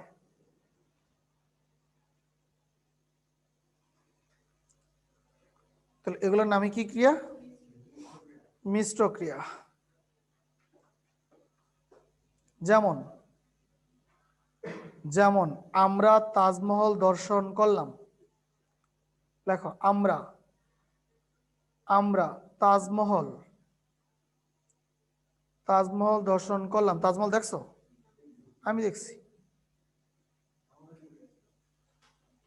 একই তো কথা, বাংলাদেশের বিদেশ বলে কোনো শব্দ আছে? তাজমহল তো তাজমহলই, সেটা সোনারগাঁতেই হোক আর সেটা আগ্রাতেই হোক, তাই না? তাজমহলে কে শুয়ে আছে? মমতাজ। এই জন্য নজরুল ব্যঙ্গ করে বলেছেন, ভেতরে তাজ মমতাজ নারী, বাহিরেতে তার শাহজাহান। এখন দেখো এই যে আমরা তাজমহল দর্শন করলাম, এখানে প্রথম একটা শব্দ লিখেছো, শব্দটা হচ্ছে দর্শন, দটা ঠিক মতো লেখছো তো? হ্যাঁ, নাহলে কিন্তু ঝামেলা আছে। হ্যাঁ, এই দেখো এই দর্শন শব্দটা কি বাচক শব্দ? ভাববাচক বিশেষ্য। তাহলে এই বিশেষ্য শব্দের সঙ্গে কি বসছে? কর। তাহলে এই যে এটা বসানোর পরে দর্শন করলাম একসাথে কি হয়েছে? ক্রিয়াপদ। শুধু করলামটুকু ক্রিয়াপদ নয়, একসাথে দর্শন করলাম ক্রিয়াপদ, যার কারণে এইটার নামই হচ্ছে মিশ্র ক্রিয়া। যেমন সাবধান হও, সাবধান হও, এই সাবধান হও একসাথে ক্রিয়াপদ। সাবধান হও, তোমাকে দেখে বিশেষ প্রীত হলাম, এই যে প্রীত একটা বিশেষণ পদ, এরপরে হলাম, হলাম হচ্ছে ক্রিয়াপদ। তাহলে এইভাবে যদি কোনো ক্রিয়াপদ গঠিত হয় তার নাম হচ্ছে মিশ্র ক্রিয়া, ক্রিয়াপদ শেষ। ক্রিয়া, ক্রিয়াপদ। হেডলাইন দাও, বাক্য। হেডলাইন বাক্য। পড়া কেবল শুরু হলো, এতক্ষণ ভূমিকা। হেডলাইন দিবা বাক্য, বাক্য, যেখান থেকে প্রশ্ন থাকবেই। আর তোমাদেরকে বাক্য শুদ্ধিকরণ আলাদা করে আমি কোনো টপিক দেখলাম না যে তোমাদের বাক্য শুদ্ধিকরণ আলাদা করে পড়ানোর মতো আছে, কিন্তু বাক্য শুদ্ধিকরণ অত্যন্ত বৃহৎ একটা বিষয়। বাক্য শুদ্ধিকরণ করা জানতে হয়। বাক্য শুদ্ধিকরণের জন্য প্রায় 22 থেকে 23টা নিয়ম আমরা পড়াই, যে নিয়মগুলো দিয়ে তুমি বাক্যকে শুদ্ধিকরণ করতে পারবে। যেখানে তোমার কিছু বাংলা বানানো থাকে, যদি সম্ভব হয় শেষ ক্লাসে এই বাক্য শুদ্ধিকরণ তোমাদেরকে শিখিয়ে দিব, ঠিক আছে? যদি সম্ভব হয়, না হলে আমাকে বলিও, পিডিএফ দিয়ে দিবনি। মেসেঞ্জারে যারা যুক্ত আছো মেসেঞ্জারে জানাইও, পিডিএফ দিয়ে দিবনি। হ্যাঁ, কেন পড়ো না? না ঠিকই আছে, তাহলে আর পড়ার দরকার কি? তাহলে আর পড়িও না। সুজনরে বলে তাহলে প্রিন্ট করে দিতে, না প্রিন্ট করে দিবে না তো, অফিস দাদা তো তোমাদেরকে সেটা আকারেই দিচ্ছে। শোনো, এই এবার অনলাইনে তোমাদের খরচ কতটা সেভ হয়েছে একটু বলি। মানে কত খরচ সেভ হয়েছে অনলাইন হওয়ার কারণে। আমরা আগে যেটা করতাম, প্রত্যেক ক্লাসের উপর আমাদের নিজস্ব কিছু শীট দিতাম। ধরো কিছু নোটপত্র আমাদের আলাদা থাকে, যেটা শীটের বাইরে, বইয়ের বাইরে। এই নোটগুলো আমরা আগে ফটোকপি করে দিতাম, একটা প্রিন্ট করে নিয়ে আসতাম, তারপর দিয়ে দিতাম, যাও ফটোকপি করে খাও। এবার দেখা যেত যে প্রায় প্রতি ক্লাসেই 20-30 টাকার মতো ফটোকপি থাকতো। তাহলে 10টা ক্লাসে ফটোকপি করলে 20 টাকা করে হলেও কত হয়? 200 টাকা। 200 টাকা বেঁচে গেল না? বাংলায় বাঁচছে, ইংরেজিতে বাঁচছে, সাধারণ জ্ঞানে তো বাঁচছে। তোমাদের বাঁচছে, আমাদের কেমনে লাভ হইলো? কেমনে? কে বলছে? ভাইয়া ওগুলো তো আমাদের আইএমডিতেই করা আছে। ওগুলো কি তোমার জন্য আজকে নতুন করে লিখবো মনে করছো? তাইলে ওগুলো তো লেখাই আগেই লিখে রাখছি। এটাকে আমি নতুন পড়াইতে আসছি তোমার, যে আমি নতুন করে লিখবো? মানে ফটোকপির টাকাটা বাড়ছে কিন্তু ওয়াইফাই বিলটা তো বাড়ছে, ওরে, এমবির টাকাটা তো ফুরাইতেছে। এই যে তোমার বাসা থেকে কোচিং আসতে গাড়ি ভাড়া, রিক্সা ভাড়া লাগতো না? বাসা থেকে করি না আমরা তো, তারপরও টাঙ্গাইলে থাকতে হয়। এই শোনো, এই অনলাইনে কত সুবিধা। তুমি এখন বাসায় কম্বলের নিচে শুয়ে আছো না গাছের আগায় বসে আছো আমরা দেখতেছি। আর তোমাকে যদি কোচিং আসতে হইতো তাহলে সকালবেলা ঘুম থেকে উঠে ফেস ওয়াশ গালে মাখতে হইতো, মাখতে হইতো না? এরপরে ঠোঁটে আলকাপটা মাখা লাগতো, তারপরে আসতে হইতো। সবাই তো একরকম ভাবে যায় না ভাইয়া। ওকে, লেখো বাক্য। লেখো ভাষার মূল উপকরণ। এই আর কথা নাই, চুপচাপ। এখন আধা ঘন্টা যে লেখবা চোখ বন্ধ করে, কোনো কথা বলবা না, না তাকায় তাকায় লেখো। লেখো বাক্যকে বলা হয় ভাষার মূল উপকরণ। বাক্যকে বলা হয় ভাষার মূল উপকরণ। বাক্যকে বলা হয় ভাষার মূল উপকরণ। বাক্যকে বলা হয় ভাষার মূল উপকরণ। দেখো, দুই বা ততোধিক শব্দ বা পদ, দুই বা ততোধিক শব্দ বা পদ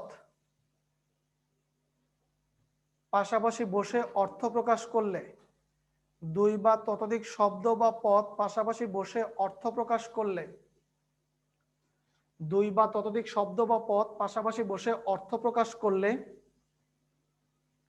তাকে বাক্য বলে, তাকে বাক্য বলে। দুই বা ততোধিক শব্দ পাশাপাশি বসে যদি অর্থ প্রকাশ করে তবেই তাকে কি বলা হয়? আচ্ছা, এবার একটু খেয়াল করো। আমরা জানি যে মানুষ মনের ভাব প্রকাশ করার জন্য যা প্রকাশ করে তার নামে কি? ভাষা। তার নামে ভাষা। তার মানে ভাষা হইতে গেলে আমার যেটা লাগবে সেটা শব্দ নয়, সেটা হচ্ছে বাক্য। কারণ বাক্যের মাধ্যমেই একজন বক্তার পূর্ণ মনের ভাব প্রকাশিত হয়। যেমন গতকালকে আমাদের কি দিবস গেল? বিজয় দিবস। আমরা যদি বলি 16ই ডিসেম্বর, 16ই ডিসেম্বর আমাদের কি দিবস? বিজয় দিবস। এটা একটা বাক্য হয়েছে না? বাক্য হয়েছে কিনা? বাক্য হয়েছে মানেই কি? এটা আমার মনের ভাব প্রকাশিত হয়েছে। এজন্য দুইজন ভাষাবিদ, একজনের নাম শহীদুল্লাহ, একজনের নাম সুনীতি কুমার, চট্টোপাধ্যায়, এরা দুইজন বললেন বাক্য হওয়ার জন্য কতগুলো পদ দরকার তা সীমাবদ্ধ নয়। কারণ তুমি যদি 3টা শব্দেও তোমার মনের ভাব প্রকাশ করতে পারো তাহলে সেটাই একটা বাক্য। আবার কখনো কখনো 2 শব্দেও কি হতে পারে, বাক্য। আবার কখনো কখনো 1000টা শব্দের গাঁথনিতেও একটা কি হতে পারে, বাক্য হতে পারে। অমিয় চক্রবর্তী, তোমাদের আগের ইয়ারগুলোতে পাঠ্য ছিল বাংলাদেশ নামক একটি কবিতা, যেটা তোমাদের পাঠ্য নেই। তোমাদের 4-5 বছর আগে একটা কবিতা পাঠ্য ছিল যার নাম বাংলাদেশ। সেই বাংলাদেশ কবিতায় একেবারে সর্বশেষ লাইনে আছে একটা দাড়ি। কবিতার যেগুলো থাকে এগুলো লাইন নয়, এগুলো চরণ। একদম শেষ চরণে আছে একটা দাড়ি। একটা দাড়ি মানে মনের ভাব পূর্ণরূপে প্রকাশিত হওয়া। আর ওই পুরো কবিতা জুড়ে লাইন আছে মাত্র একটা, তাহলে বাক্য কয়টা আছে, একটা। যেখানে গিয়ে বক্তার পূর্ণ মনের ভাব প্রকাশিত হয়, দাড়ি মানে পূর্ণচ্ছেদ, যেখানে পূর্ণচ্ছেদ দেওয়া হয় মূলত ওইটাই হচ্ছে একটা বাক্য। তাহলে বাক্য হওয়ার জন্য কতগুলো শব্দ দরকার তা সীমাবদ্ধতা নেই। ধরো তুমি তোমার মনের কথা কাউকে বলবা, 1000টা কথা বলতেছো, মানে মাঠ গুছাইতেছো, সর্বশেষ বাক্যটা খালি বলে দিবা, তার আগে তোমার 1000টা বাক্য শব্দ ব্যবহার করা লাগতেছে। তাহলে তোমার বাক্য হয় 1000 গাঁথনিতে। আবার যে কবি সে এক শব্দেই বলে দেয়, মনের ভাব প্রকাশ করে দেয়। তাহলে মনের ভাব প্রকাশ করার জন্য তুমি ঠিক যে কয়টা শব্দ ব্যবহার করবা ওইটাই হচ্ছে বাক্যের জন্য গুরুত্বপূর্ণ বা বাক্যের জন্য দরকারি। তাহলে বাক্যের অংশ কয়টি লেখো? বাক্যের অংশ 2টি। বাক্যের অংশ হচ্ছে 2টি। তাহলে বাক্যের অংশ হচ্ছে 2টি। বাক্যের অংশ হচ্ছে 2টি। তাহলে বাক্যের অংশ কয়টি? 2টি। 1 উদ্দেশ্য, 2 বিধেয়। 1 হচ্ছে উদ্দেশ্য, 2 হচ্ছে বিধেয়। তাহলে 1 হচ্ছে উদ্দেশ্য, 2 হচ্ছে বিধেয়। 1 হচ্ছে উদ্দেশ্য, 2 হচ্ছে বিধেয়। তাহলে উদ্দেশ্য কাকে বলে? লেখো উদ্দেশ্য। লেখো উদ্দেশ্য, যার সম্পর্কে কোনো কিছু বিবরণ দেওয়া হয়। যার সম্পর্কে কোনো কিছু বিবরণ দেওয়া হয়। যার সম্পর্কে কোনো কিছু বিবরণ দেওয়া হয় তাকে বলে উদ্দেশ্য। যার সম্পর্কে কোনো কিছু বিবরণ দেওয়া হয় তাকে বলে উদ্দেশ্য। তাহলে বিধেয় কাকে বলে? দেখো উদ্দেশ্যকে উদ্দেশ্য করে যা বলা হয়, উদ্দেশ্যকে উদ্দেশ্য করে যা বলা হয়, উদ্দেশ্যকে উদ্দেশ্য করে যা বলা হয় তাই বিধেয়। উদ্দেশ্যকে উদ্দেশ্য করে যা বলা হয় তাই বিধেয়। তাহলে উদ্দেশ্যকে উদ্দেশ্য করে তুমি যা বললা সেটাই কি? বিধেয়। যেমন যেমন দিয়ে লেখো, আমটি বাড়ি মিষ্টি। আমটি বাড়ি মিষ্টি। এবার দেখবো ভারী বানানে কি লেখো, বয়াকার বা অন্তস্থ রয় হ্রস্ব ইকার না অন্তস্থ রয় দীর্ঘ ইকার? আমটি ভারী মিষ্টি। লেখো আমটি ভারী মিষ্টি। এই অনলাইন আলারা ভারী বানানে কি দিছ, অন্তস্থ রয় হ্রস্ব ইকার না দীর্ঘ ইকার? রস্য ইকার। রস্বইকার। হ্রস্ব ইকার হবে, দীর্ঘ ইকার নয়। শোনো, এই ভারী মানে হচ্ছে খুব, এই ভারী মানে খুব বা অনেক, আর এই ভারী মানে ওজন অর্থে। এই ভারী কি অর্থে? ওজন অর্থে। আমটি খুব মিষ্টি, এই জন্য আমটি ভারী মিষ্টি, এই ভারী হবে। তাহলে দেখো এখন বলা হচ্ছে আমটি ভারী মিষ্টি, কার সম্পর্কে বিবরণ দিলাম? আম। তাহলে আমের নিচে দাগ দিয়ে লেখো আম হচ্ছে উদ্দেশ্য, আর ভারী মিষ্টি এইটুকু হচ্ছে বিধেয়। তাহলে ভারী মিষ্টি এইটুকু হচ্ছে বিধেয়। তাহলে আমটি হচ্ছে উদ্দেশ্য আর ভারী মিষ্টি হচ্ছে বিধেয়। ওকে, তাহলে লেখো বাক্যের গঠন। বাক্যের গঠন কর্তা প্লাস কর্ম প্লাস ক্রিয়া। কর্তা প্লাস কর্ম প্লাস ক্রিয়া, এই তিনে মিলে হয় বিয়া, তাই না? কর্তা প্লাস কর্ম প্লাস ক্রিয়া সমান সমান একটি বাক্য। মনে রাখবা ইংরেজি বাক্যের সঙ্গে বাংলা বাক্যের কিছু পার্থক্য রয়েছে। কেমনে? ইংরেজি বাক্যে বললাম আই ইট রাইস। আই মানে আমি, ইট মানে খাওয়া, রাইস মানে ভাত। তাহলে এটা দাঁড়ালো আমি খাই ভাত, কিন্তু বাংলায় কি বলি? আমি ভাত খাই। তাহলে বাংলা বাক্যে ক্রিয়াপদ বসাইছে কোথায়, আর ইংরেজি বাক্যে ক্রিয়াপদ বসাইছে কোথায়? মাঝখানে। এইটুকু তফাৎ। বাংলা বাক্যে কর্মপদ বসে মাঝখানে, আর বাংলা বাক্যে ইংরেজি বাক্যে কর্মপদ বসে শেষে। ওকে, তাহলে এই বাক্য গঠন অনুসারে কয় প্রকার? দেখো, গঠন অনুসারে বাক্য 3 প্রকার। গঠন অনুসারে বাক্য 3 প্রকার। গঠন অনুসারে বাক্য 3 প্রকার। কয় প্রকার? 3 প্রকার। নাম্বার 1 সরল বাক্য। নাম্বার 1 সরল বাক্য। কি বাক্য? দেখো, যে বাক্যে একটি উদ্দেশ্য, যে বাক্যে একটি উদ্দেশ্য, যে বাক্যে একটি উদ্দেশ্য, উদ্দেশ্য মানে কর্তা, উদ্দেশ্য মানে কি? ব্রেকেট দিয়ে লেখো কর্তা। যে বাক্যে একটি উদ্দেশ্য, ব্রেকেট দিয়ে কর্তা, এবং একটি বিধেয়, একটি বিধেয় ব্রেকেট দিয়ে সমাপিকা ক্রিয়া, একটি বিধেয় ব্রেকেট দিয়ে সমাপিকা ক্রিয়া। তাহলে একটি উদ্দেশ্য মানে হচ্ছে কর্তা, আর একটি বিধেয় ব্রেকেট দিয়ে সমাপিকা ক্রিয়া থাকে, তাকে সরল বাক্য বলে। সরল বাক্যে কয়েকটা শর্ত আছে। শর্তগুলো কি কি? দেখো, শর্ত: বাক্যে কোনো ধরনের সংযোজক অব্যয়, সোজা কথা বললে অব্যয়, বাক্যে কোনো ধরনের সংযোজক অব্যয়, এক কথায় বললে অব্যয় পদ থাকে না। নাম্বার 2 একাধিক একাধিক অসমাপিকা থাকলেও সমাপিকা ক্রিয়াপদ থাকবে একটি। তাহলে একাধিক অসমাপিকা ক্রিয়াপদ থাকলেও সমাপিকা ক্রিয়াপদ থাকবে কয়টি? একটি। একাধিক অসমাপিকা ক্রিয়াপদ থাকলেও, অসমাপিকা ক্রিয়া লিখিনি আর কি, অসমাপিকা ক্রিয়া, একাধিক অসমাপিকা ক্রিয়া থাকলেও সমাপিকা ক্রিয়াপদ থাকবে একটি। নাম্বার 3 বাক্য খণ্ডিত অথবা শর্ত অথবা সাপেক্ষ ভাব থাকবে বা থাকে না। বাক্যে খণ্ডিত অথবা শর্ত অথবা সাপেক্ষ ভাব থাকবে না, মানে একটা আরেকটা বাক্যের উপর সাপেক্ষভাবে যুক্ত থাকে না, যুক্ত হয় না। তাহলে এরকম হলেই তাকে কি বলা হয়? সরল বাক্য। যেমন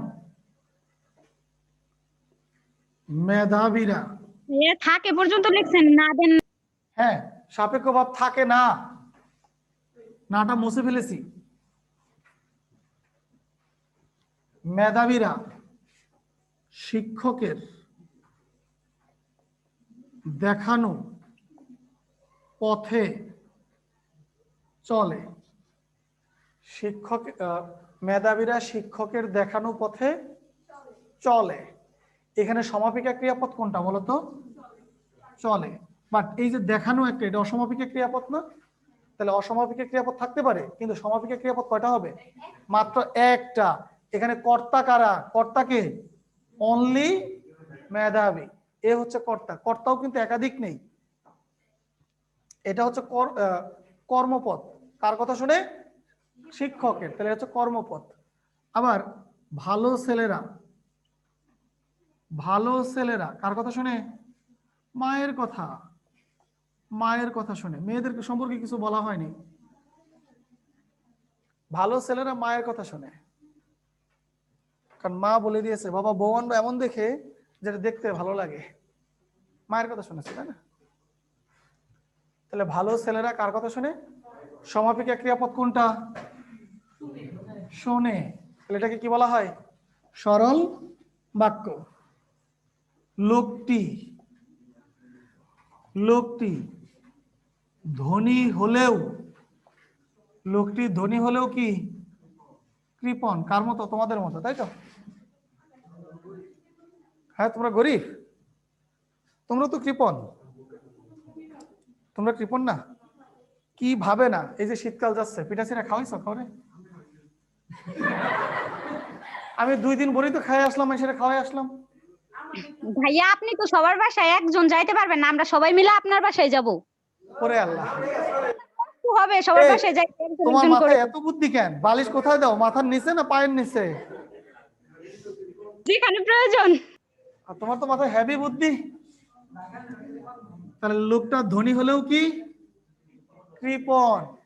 তাহলে দেখো এই বাক্যে কিন্তু কোনো ধরনের কনজাংশন বসেনি, বসছে না কিন্তু। আবার লেখো মহাকবিরা, এইদিকে মহাকবিরা ঐন্দ্রজালিক শক্তি বলে, মহাকবিরা ঐন্দ্রজালিক শক্তি বলে মহাকাব্য, জাদু নয়, অসাধারণ জ্ঞান, মহাকাব্য রচনা করেছেন। বিরাট বাক্য, কিন্তু সমাপিকা ক্রিয়াপদ একটাই, সেটা কি বলতো? করেছেন। সমাপিকা ক্রিয়াপদ করেছেন। করেছেন, এই জন্য এটাকেও বলা হয় সরল বাক্য। ওকে, নাম্বার 2, জটিল বা মিশ্র বাক্য।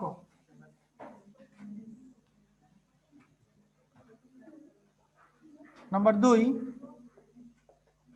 জটিল বা মিশ্র বাক্য। যে বাক্যে একটি প্রধান খণ্ড বাক্যের সঙ্গে, যে বাক্যে একটি প্রধান খণ্ড বাক্যের সাথে 2 বা ততোধিক অপ্রধান খণ্ড বাক্য যুক্ত থাকে। যে বাক্যে একটি প্রধান খণ্ড বাক্যের সাথে 2 বা ততোধিক অপ্রধান খণ্ড বাক্য যুক্ত থাকে তাকে কি বলা হয়? জটিল বা মিশ্র বাক্য বলে। তাকে জটিল বা মিশ্র বাক্য বলে। খুব সহজে চিনব কি করে? এটা খুব সহজে চেনা যায়, চেনার উপায়। নাম্বার 1, খণ্ড বাক্যের মাঝে, খণ্ড বাক্যের মাঝে কমা বসবে। নাম্বার 2, বাক্যে শর্ত আরোপ করা থাকে, বাক্যে শর্ত আরোপ করা থাকে। নাম্বার 3, সাপেক্ষ সর্বনাম। সাপেক্ষ সর্বনাম যে, যিনি, তিনি, যেমন, তেমন, যা, তা, যত, তত ইত্যাদি থাকে।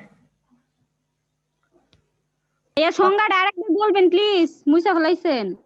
ও আল্লাহ, সংজ্ঞা হচ্ছে একটি প্রধান খণ্ড বাক্যের সঙ্গে 2 বা ততোধিক অপ্রধান খণ্ড বাক্য যদি সাপেক্ষভাবে যুক্ত থাকে তাকেই জটিল বা মিশ্র বাক্য বলে।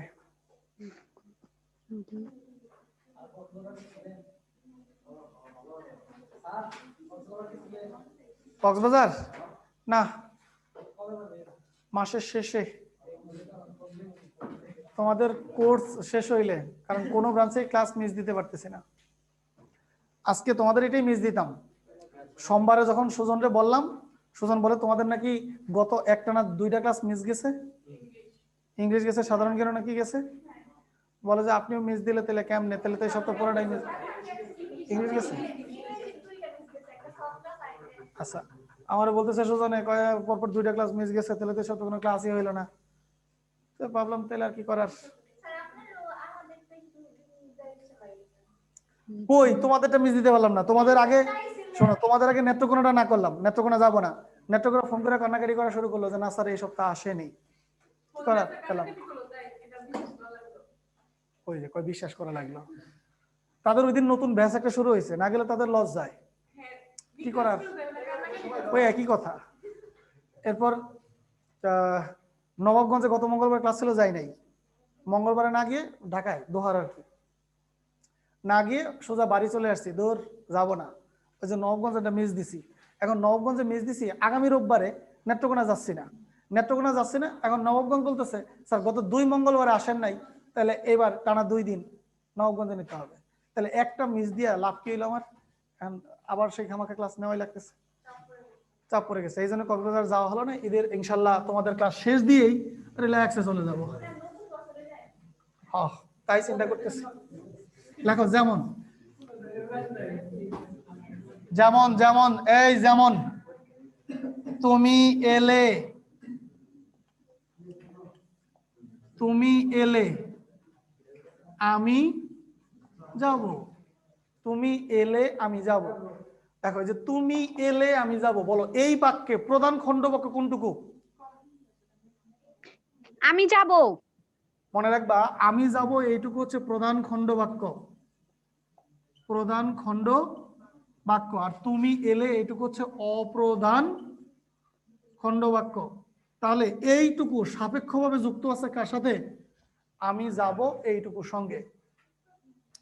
যত চাও, যত চাও তত লও, যত চাও তত লও। তার মানে তুমি যত চাও তুমি কি করো? তত লও, তুমি ততই লইতে পারো। এই যে ততটুকু লইতে পারো যতটুকু তুমি চাবে, তাহলে সাপেক্ষ সর্বনাম ভাবে যুক্ত আছে না? আচ্ছা, এ অনেক সময় কমা নাও থাকতে পারে। কমা থাকবে, কমা নাও থাকতে পারে। আচ্ছা, যদি মিথ্যা বলো, যদি মিথ্যা বলো তবে শাস্তি পাবে। যদি মিথ্যা বলো তবে কি পাবে? শাস্তি পাবে। তাহলে যে শাস্তি পাবে এইটুকু নির্ভর করতেছে কার উপর? তাহলে এইটুকু অপ্রধান, কিন্তু এইটুকু কি প্রধান। মিথ্যা বললে তুমি 100% কি পাবে? শাস্তি পাবে। আচ্ছা, আমি মাঠে গিয়ে দেখলাম, দেখো এখন যদি যদি থাকবে না। আমি মাঠে গিয়ে দেখলাম খেলা শেষ হয়ে গেছে, খেলা শেষ হয়ে গেছে। তাহলে তুমি মাঠে গিয়ে কি দেখলা?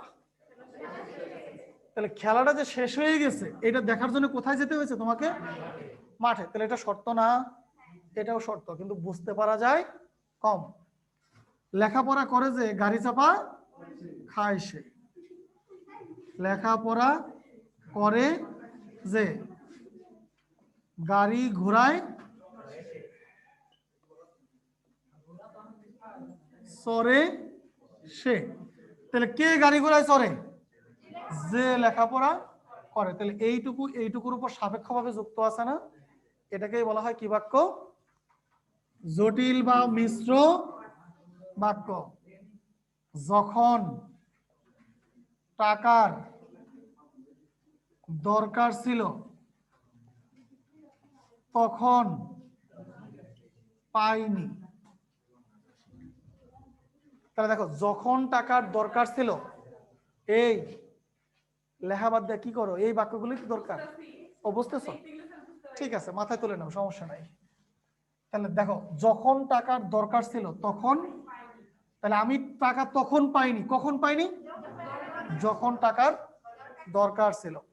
আবার যদি আমি ক্রিয়াপদ নিষ্পন্ন হওয়ার কারণ উল্লেখ করি, অথবা ক্রিয়াপদ কেন সংগঠিত হলো না সেই কারণটাও উল্লেখ করি, তাহলে আমাদের বাক্য জটিল হয়। কিভাবে হয় দেখো, তুমি আসবে বলে, তুমি আসবে বলে আমি অপেক্ষা করছি। দেখো, আমি অপেক্ষা করছি, তার কারণ কি? তুমি আসবে বলে। তাহলে এই যে আমি অপেক্ষা করছি, এই ক্রিয়াপদ এটা সংগঠিত হচ্ছে, এর কারণ কি? তুমি আসবে বলে কথা দিয়েছো, তাহলে এটা ক্রিয়াপদ সংগঠিত হওয়া বা না হওয়ার কারণ না, যার কারণে এটাকে কি বলা হয়? জটিল বা মিশ্র বাক্য। তাহলে এইটাকে অনুসরণ করে আমরা আরো দুইটা বাক্য বলতে পারি যে দুইটা পরীক্ষায় আসে। তুমি আসবে বলে হে স্বাধীনতা, সখিনা বিবির কপাল ভাঙলো। সখিনা বিবির কপাল ভাঙলো। তাহলে দেখো, সখিনা বিবির কপাল ভাঙছে, কেন ভাঙছে? স্বাধীনতা তুমি আসবে বলে, এটা তো কারণ। তাহলে কপাল ভাঙার কারণ উল্লেখ করা আছে। যদি কপাল ভাঙার কারণ উল্লেখ করা থাকে, তবেও তাকে কি বলা হয়? জটিল বা মিশ্র বাক্য। জটিল বা মিশ্র বাক্য।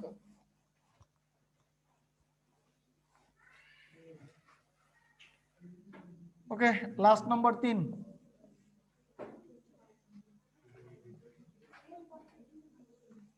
যৌগিক বাক্য।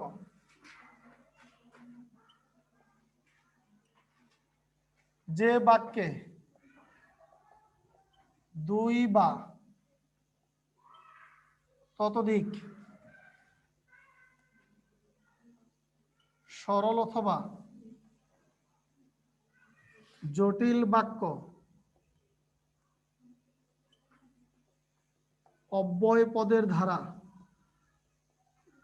অব্যয় পদের ধারা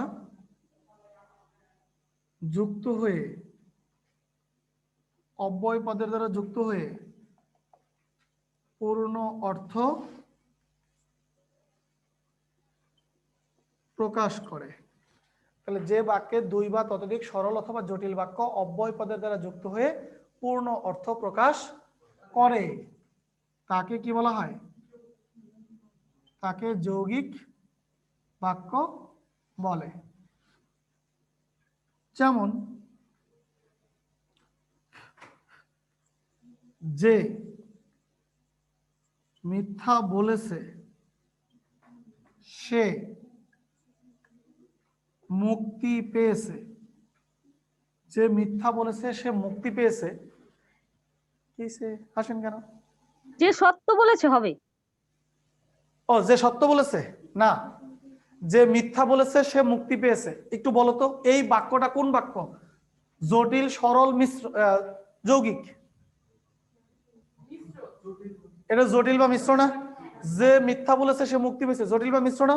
জটিল। কিন্তু কিন্তু সে সত্য বলে বিপদে পড়েছে। সে সত্য বলে বিপদে পড়েছে। এই যে সে সত্য বলে বিপদে পড়েছে, এইটুকু একটা সরল বাক্য না? সরল বাক্য কিনা? তাহলে একটা সরল বাক্য যুক্ত হয়েছে কার সঙ্গে? একটা জটিল বাক্যের সঙ্গে। কার দ্বারা যুক্ত হয়েছে? তাহলে কিন্তু দ্বারা যুক্ত হয়েছে বলে এই বাক্যটা কোন বাক্য? যৌগিক বাক্য। তাহলে যৌগিক বাক্য সহজে চিনবো কি করে? এই যে এই জাতীয় অব্যয় পদ দেখে। তাহলে কি করে চিনবো? চেনার উপায়ে লিখতে পারি, বাক্যে কিন্তু, এবং, আর, তাই, অতএব ইত্যাদি থাকে। মানে এই সমস্ত জিনিসগুলো থাকে। কিভাবে থাকে? যেমন, দুঃখ এবং বিপদ একই সাথে আসে। দুঃখ এবং বিপদ একই সাথে আসে। তাহলে যে দুঃখকে যুক্ত করেছি কি দিয়ে? এবং দিয়ে। যার কারণে বাক্যটা কি বাক্য? যৌগিক বাক্য। মিথ্যা বলেছি তাই বিপদে পড়েছি। তাহলে বিপদে পড়েছি কেন? যুক্ত করেছি কি দিয়ে? তাই দিয়ে। সুতরাং এটাও কি বাক্য? যৌগিক বাক্য। সে সৎ কিন্তু গরিব। তাহলে কিন্তু দ্বারা যুক্ত করেছি না, সুতরাং বাক্যটা কি বাক্য? যৌগিক বাক্য। ক্লিয়ার? এই হচ্ছে আমাদের বাক্য। লাগবা একটি সার্থক বাক্যের 3টি গুণ থাকা আবশ্যক। এখনই শুদ্ধিকরণ আজকে আছে, একটু একটু শুদ্ধিকরণ শেখাবো তো। দেখো একটি সার্থক বাক্যের 3টি গুণ থাকা আবশ্যক। আজকে কোনো পড়াই নাই, এগুলো কোনো পড়া? একটি সার্থক বাক্যের 3টি গুণ থাকা আবশ্যক। একটি সার্থক বাক্যের 3টি গুণ থাকা আবশ্যক। কয়টি গুণ থাকা আবশ্যক? মাত্র। 1 নম্বর আকাঙ্ক্ষা। আকাঙ্ক্ষা পরীক্ষায় এই বানানটাই দেয়, নিচের কোন বানানটি ভুল বা শুদ্ধ? আকাঙ্ক্ষা বানান। লেখো তো দেখি কি লিখতেছ আকাঙ্ক্ষা বানান। ভাইয়া বলো।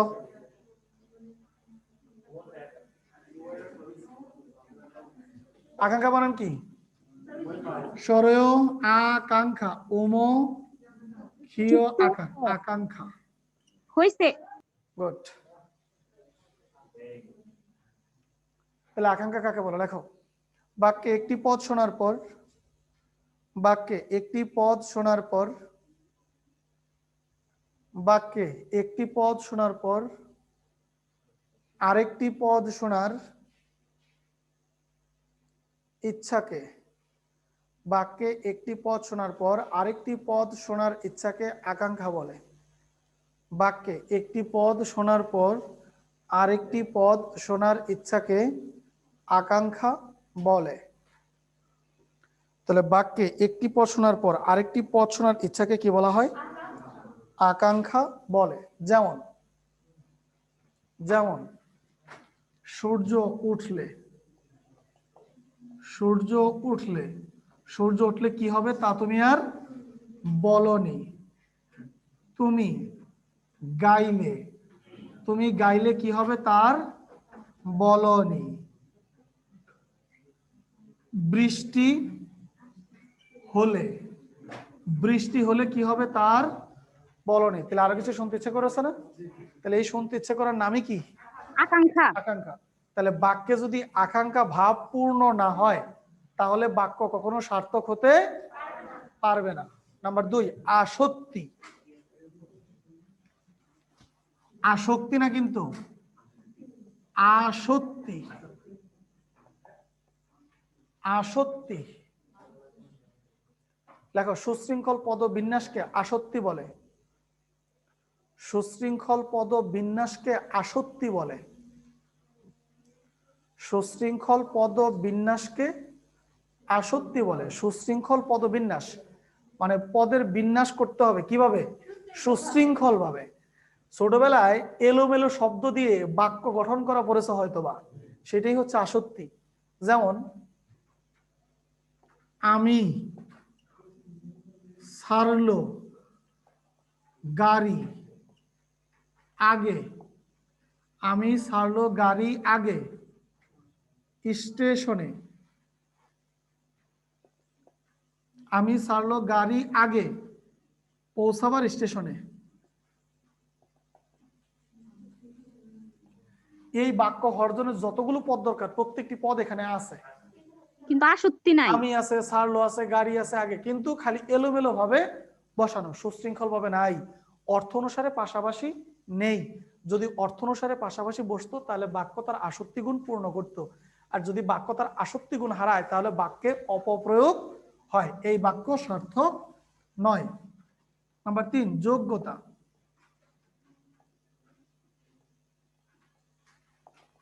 যোগ্যতা। তাহলে যোগ্যতা কি? একবার বাক্যে ব্যবহৃত শব্দের ভাবগত অর্থের সাথে, ভাবগত অর্থের সাথে ব্যবহারিক অর্থের, ব্যবহারিক অর্থের মিলকে যোগ্যতা বলে। তাহলে বাক্যে ব্যবহৃত শব্দের ভাবগত অর্থের সাথে ব্যবহারিক অর্থের মিলকে কি বলে? যোগ্যতা বলে। বাক্যে ব্যবহৃত শব্দের ভাবগত অর্থের সাথে ব্যবহারিক অর্থের মিলকে যোগ্যতা বলে। আর যদি মিল না থাকে তাহলে কি হয়? যোগ্যতাহীন। মিল থাকলে যোগ্যতা, না থাকলে যোগ্যতাহীন। যদি না থাকে তাহলে কি হবে? যোগ্যতাহীন। কি হবে? ধরো গরু, গরু আকাশে উড়ে। বলো বাস্তবে গরু আকাশে উঠতে পারে? এই বাক্যে কর্তা আছে, কর্ম আছে, ক্রিয়া আছে। এই বাক্যে আসক্তি গুণ আছে, আকাঙ্ক্ষা গুণ পূর্ণ হয়েছে, কিন্তু এই বাক্যের ব্যবহারিক অর্থের মিল নেই। এইটা শুধু কবির কল্পনায় সম্ভব হতে পারে। মশা সাইকেল চালায়, ব্যাঙ ভাত রান্না করে, হাতি নৌকা চালায়। হতে পারে না? হ্যাঁ, কিন্তু সার্থক বাক্য হবে না। বাক্য সার্থক হবে না। গুড। তাহলে বাক্য কি কি কারণে যোগ্যতা হারায়? স্টার চিহ্ন দিয়ে লেখো। নিম্নলিখিত কারণে বাক্য যোগ্যতা হারায়। এটা অবশ্য লেখা লাগবে না, এটা শীটে আছে, বাছাই দিলাম। এবার একটু শীটে যাও, পৃষ্ঠা নম্বর 4। পৃষ্ঠা নম্বর 4 দেখো, 4 পৃষ্ঠায় ডান দিকের কলামে যোগ্যতার নিচে বলা হয়েছে বাক্য কি কি কারণে যোগ্যতা হারায়। রীতি, সিদ্ধ, অর্থবাচকতা। মানে হচ্ছে প্রকৃতি প্রত্যয়জাত শব্দগুলো যদি তুমি তার ভূতপত্তিগত অর্থে ব্যবহার করতে চাও তাহলে বাক্য তার রীতি, সিদ্ধ, অর্থবাচকতা হারায়। কি করে? দেখো, এইটা শুধু শীট দেখে লাইন পড়েও বুঝতে পারা যায় না। একটু আমার দিকে খেয়াল করো। একটা শব্দ হচ্ছে বাধিত। শব্দটা কি? আমরা দরখাস্তের শেষে কি লিখি? মাননীয় প্রিন্সিপাল আমাকে 3 দিনের ছুটি দানে বাধিত করুন। তাহলে এই বাধিত শব্দের অর্থ দাঁড়াচ্ছে যে আজ্ঞা হন বা রাজি হন বা আদেশ দিন বা অনুমতি দিন, তাই তো? মানে 3 দিনের ছুটি দেন, আমাকে কি দেন? অনুমতি দিন। এবার এই শব্দটা প্রকৃতি প্রত্যয় সাধিত। এর প্রকৃতি প্রত্যয় করলে পাওয়া যায় বাধাযুক্ত। তাহলে এর প্রকৃতি প্রত্যয় মানে ভূতপত্তিগত অর্থ দ্বারায় বাধা প্রাপ্ত। বাধা প্রাপ্ত। তাহলে বাধিত শব্দের ভূতপত্তিগত অর্থ কি? বাধা প্রাপ্ত। আর এই বাধিত শব্দের ব্যবহারিক অর্থ কি? অনুমতি। যদি ভূতপত্তিগত অর্থ আর ব্যবহারিক অর্থ ভিন্ন হয় এগুলোকে রুড়ো শব্দ বলে। মনে আছে? রুর বা রুরি শব্দ বলে। এবার তুমি বাবার কাছে চিঠি লিখতেছো। কি লিখতেছো? চিঠি লিখতেছো। ছোট ভাই বিড়ি খায়, এই বিড়ি খায়ের মানে অপকারিতা জানিয়ে বাবারে চিঠি লিখতেছো। বাবা, বিড়ি খাওয়া খুব ক্ষতি, খাইলে ক্যান্সার হয়, খাইলে ফুসফুস নষ্ট হয়, সুতরাং ছোট ভাইকে বিড়ি খাইতে বাধিত করুন। কারণ তুমি লেখছো বাধিত শব্দ, তুমি জানো ভূতপত্তিগত অর্থ হচ্ছে বাধাপ্রাপ্ত। এই জন্য তুমি লিখে দিলা যে বাবা ছোট ভাইকে বিড়ি খাইতে বাধিত করুন। কিন্তু বাধিত শব্দের ব্যবহারিক অর্থ কি? আদেশ দেন বা অনুমতি। বাবা চিন্তা করবে, কে রে এই বিড়ি খাইতে আদেশ দিচ্ছে। তাহলে বাক্য কি হারিয়েছে? তার রীতি, সিদ্ধ, অর্থবাচকতা হারিয়েছে। তাহলে রীতি, সিদ্ধ, অর্থবাচকতা হারালে বাক্য অপপ্রয়োগ হয়। কি প্রয়োগ হয়? আবার ধরো তেল, এইদিকে এই হাসো, কিন্তু এদিকে তাকাও। তেল, তেলকে ভাঙাইলে পাওয়া যায় তিল যুগ স্ন। তিল যুগ স্ন মানে হচ্ছে তিলজাত দ্রব্য। কি জাত দ্রব্য? এবার তুমি তোমার বাবাকে বললা, বাবা বাজারে যাচ্ছ, মানে তিলের খাজা আনা দরকার, বলতেছো তিলের খাজা নিয়ে আসতে। এই জন্য বলে দিলে বাবা তেল নিয়ে এসো। কেন? কারণ তুমি জানো তেলকে ভাঙাইলে পাওয়া যায় তিল যুগ স্ন মানে হচ্ছে তিলজাত দ্রব্য। তো বাবার তো তিলের দ্রব্যই আনতে বলছো, এই জন্য বলে দিলে বাবা তেল নিয়ে এসো। বাবা কি করছে? নিয়ে আসছে। মনে করছে মেয়ে বলছে তেল আনতে, তাহলে বোধহয় আমার মাথায় তিব্বত কদুর তেল দরকার, অথবা হাঁসমার্কা সুগন্ধির তেল দরকার, অথবা গন্ধরাজ বেলি ফুল দরকার। এই জন্য বাবা একটা তেল নিয়ে আসছে, হাঁসমার্কা সুগন্ধি নারকেল তেল। মেয়ে বলতেছে বাবা আমি তো তোমার এই তেল আনতে কই নাই, আনতে কইছি তিলের খাজা। কই তুই তো বলে দিলি তেল নিয়ে আসতে। কয় বাবা তিলের ভূতপত্তিগত অর্থই হচ্ছে তিলজাত দ্রব্য, কিন্তু বাবা কি তা বুঝবে? তাহলে যে শব্দের ব্যবহারিক অর্থ ওটা ওই অর্থেই ব্যবহার করা উচিত। না করে যদি গঠনগত অর্থে ব্যবহার করো তাহলে বাক্য তার কি হারায়? অর্থ, রীতি, সিদ্ধ, অর্থবাচকতা হারায়। আর হারাইলেই বাক্য কি হয়? অপপ্রয়োগ হয়। ক্লিয়ার? নাম্বার 2 দেখো লেখা আছে দুর্বুদ্ধ শব্দ ব্যবহার করা, মানে কঠিন শব্দ ব্যবহার করা। কি শব্দ ব্যবহার করা? কঠিন শব্দ, দুর্বুদ্ধ। মনে রাখবা, মানুষ তার প্রথম জীবনে যে মানুষটা বেছে নেয় ওই মানুষটা থাকে একটা ভুল মানুষ, ওটা সঠিক মানুষ নয়, ওটা থাকে ভুল মানুষ। কারণ সঠিক মানুষ বাছাই করার মতো বয়স এখনো হয় না, তাই ভুল মানুষ বাছাই করে নাও। বেশি করে এই ভুলটা ছেলেদের তুলনায় মেয়েরা বেশি করে। আচ্ছা, ধরো একটা মেয়ে একটা মোবাইলের ইঞ্জিনিয়ার, মানে মেকার, মোবাইল ইঞ্জিনিয়ার, মেকার ঝালাই করে, যে এই মোবাইল টোকায়, ওই যে তোমাদের ক্যাপসুল মার্কেটে ওইগুলোর লগে সম্পর্ক করেছে। হ্যাঁ, ও আচ্ছা, মোবাইল এরকম একজনের লগে সম্পর্ক করেছে। এবার এই ছেলে এই মেয়ের লগে প্রতারণা করেছে। এই ছেলে তো নিরক্ষর বেশিরভাগ, মেয়ে তো মাশাআল্লাহ পরীক্ষা না দিয়ে এইচএসসি পাস। মেয়ে ডায়লগ দিয়ে ফেলেছে, তুমি আমার সাথে এত বড় প্রপঞ্চ করতে পারলা।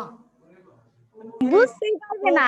সরি, প্রপঞ্চ করতে পারলা। এই ছেলে চিন্তা করলো আমি সাংঘাতিক কিছু পরিস্থিতি বোধহয় পেলে। প্রপঞ্চ শব্দের অর্থ হচ্ছে প্রতারণা। যারে বলবা তা তো বোঝা লাগবে। যদি এরকম কঠিন শব্দ ব্যবহার করো তাহলে বাক্য তার ওই দুর্বুদ্ধতার কারণে অপপ্রয়োগ হবে। ওই যে মিন খুবকুল কবলয় পড়েছো, মাছের তারণে পদ্ম কাঁপিতেছে, বঙ্কিমচন্দ্র বলে গিয়েছেন তার রচনা শিল্পগুণে, যে মিন খুবকুল কবলয়, মাছের তারণে পদ্ম কাঁপিতেছে। এরকম কঠিন শব্দ ব্যবহার করলে রচনা সার্থক নয়। এরপর যদি তুমি বাগধারা পরিবর্তন করো, দেখো লেখা আছে বাগধারা পরিবর্তন, পাইছো? বাগধারা পরিবর্তন করলে, যেমন বাগধারা অরণ্যে রুদন মানে কি? নিষ্ফল আবেদন। আবেদন। অরণ্য মানে জঙ্গল, আর রুদন মানে কান্না। লিখে দিলা বনে বসে ক্রন্দন, হবে না। তাহলে বাগধারা পরিবর্তন করা যাবে না। আবার তুমি যদি প্রবাদ প্রবচনে ভুল করো বা উপমার ভুল প্রয়োগ করো, উপমার ভুল প্রয়োগ কিভাবে? তুমি বললা আমার হৃদয় মন্দিরে আজ আশার বীজ উক্ত হলো। মনে রাখবা, হৃদয়ের মধ্যে মন্দির নাই, আছে হচ্ছে ক্ষেত। হৃদয়ের মধ্যে বিরাট ক্ষেত আছে। তাহলে বলতে হবে আমার হৃদয় ক্ষেত্রে আশার বীজ উক্ত হলো, মানে তোমার হৃদয় একটা ক্ষেত আছে, ওই ক্ষেতে যে কেউ ইচ্ছা তার বীজ বপন করে যেতে পারে। তাহলে উপমার ভুল প্রয়োগ করা যাবে না। আর লাস্ট সাধু চলিতের মিশ্রণ, সাধু চলিতের মিশ্রণ করা যাবে না। এই গুরু চণ্ডালীর মিশ্রণকে কি বলা হয়? গুরু চণ্ডালী দোষ। এই দোষ করলে বাক্য তার কি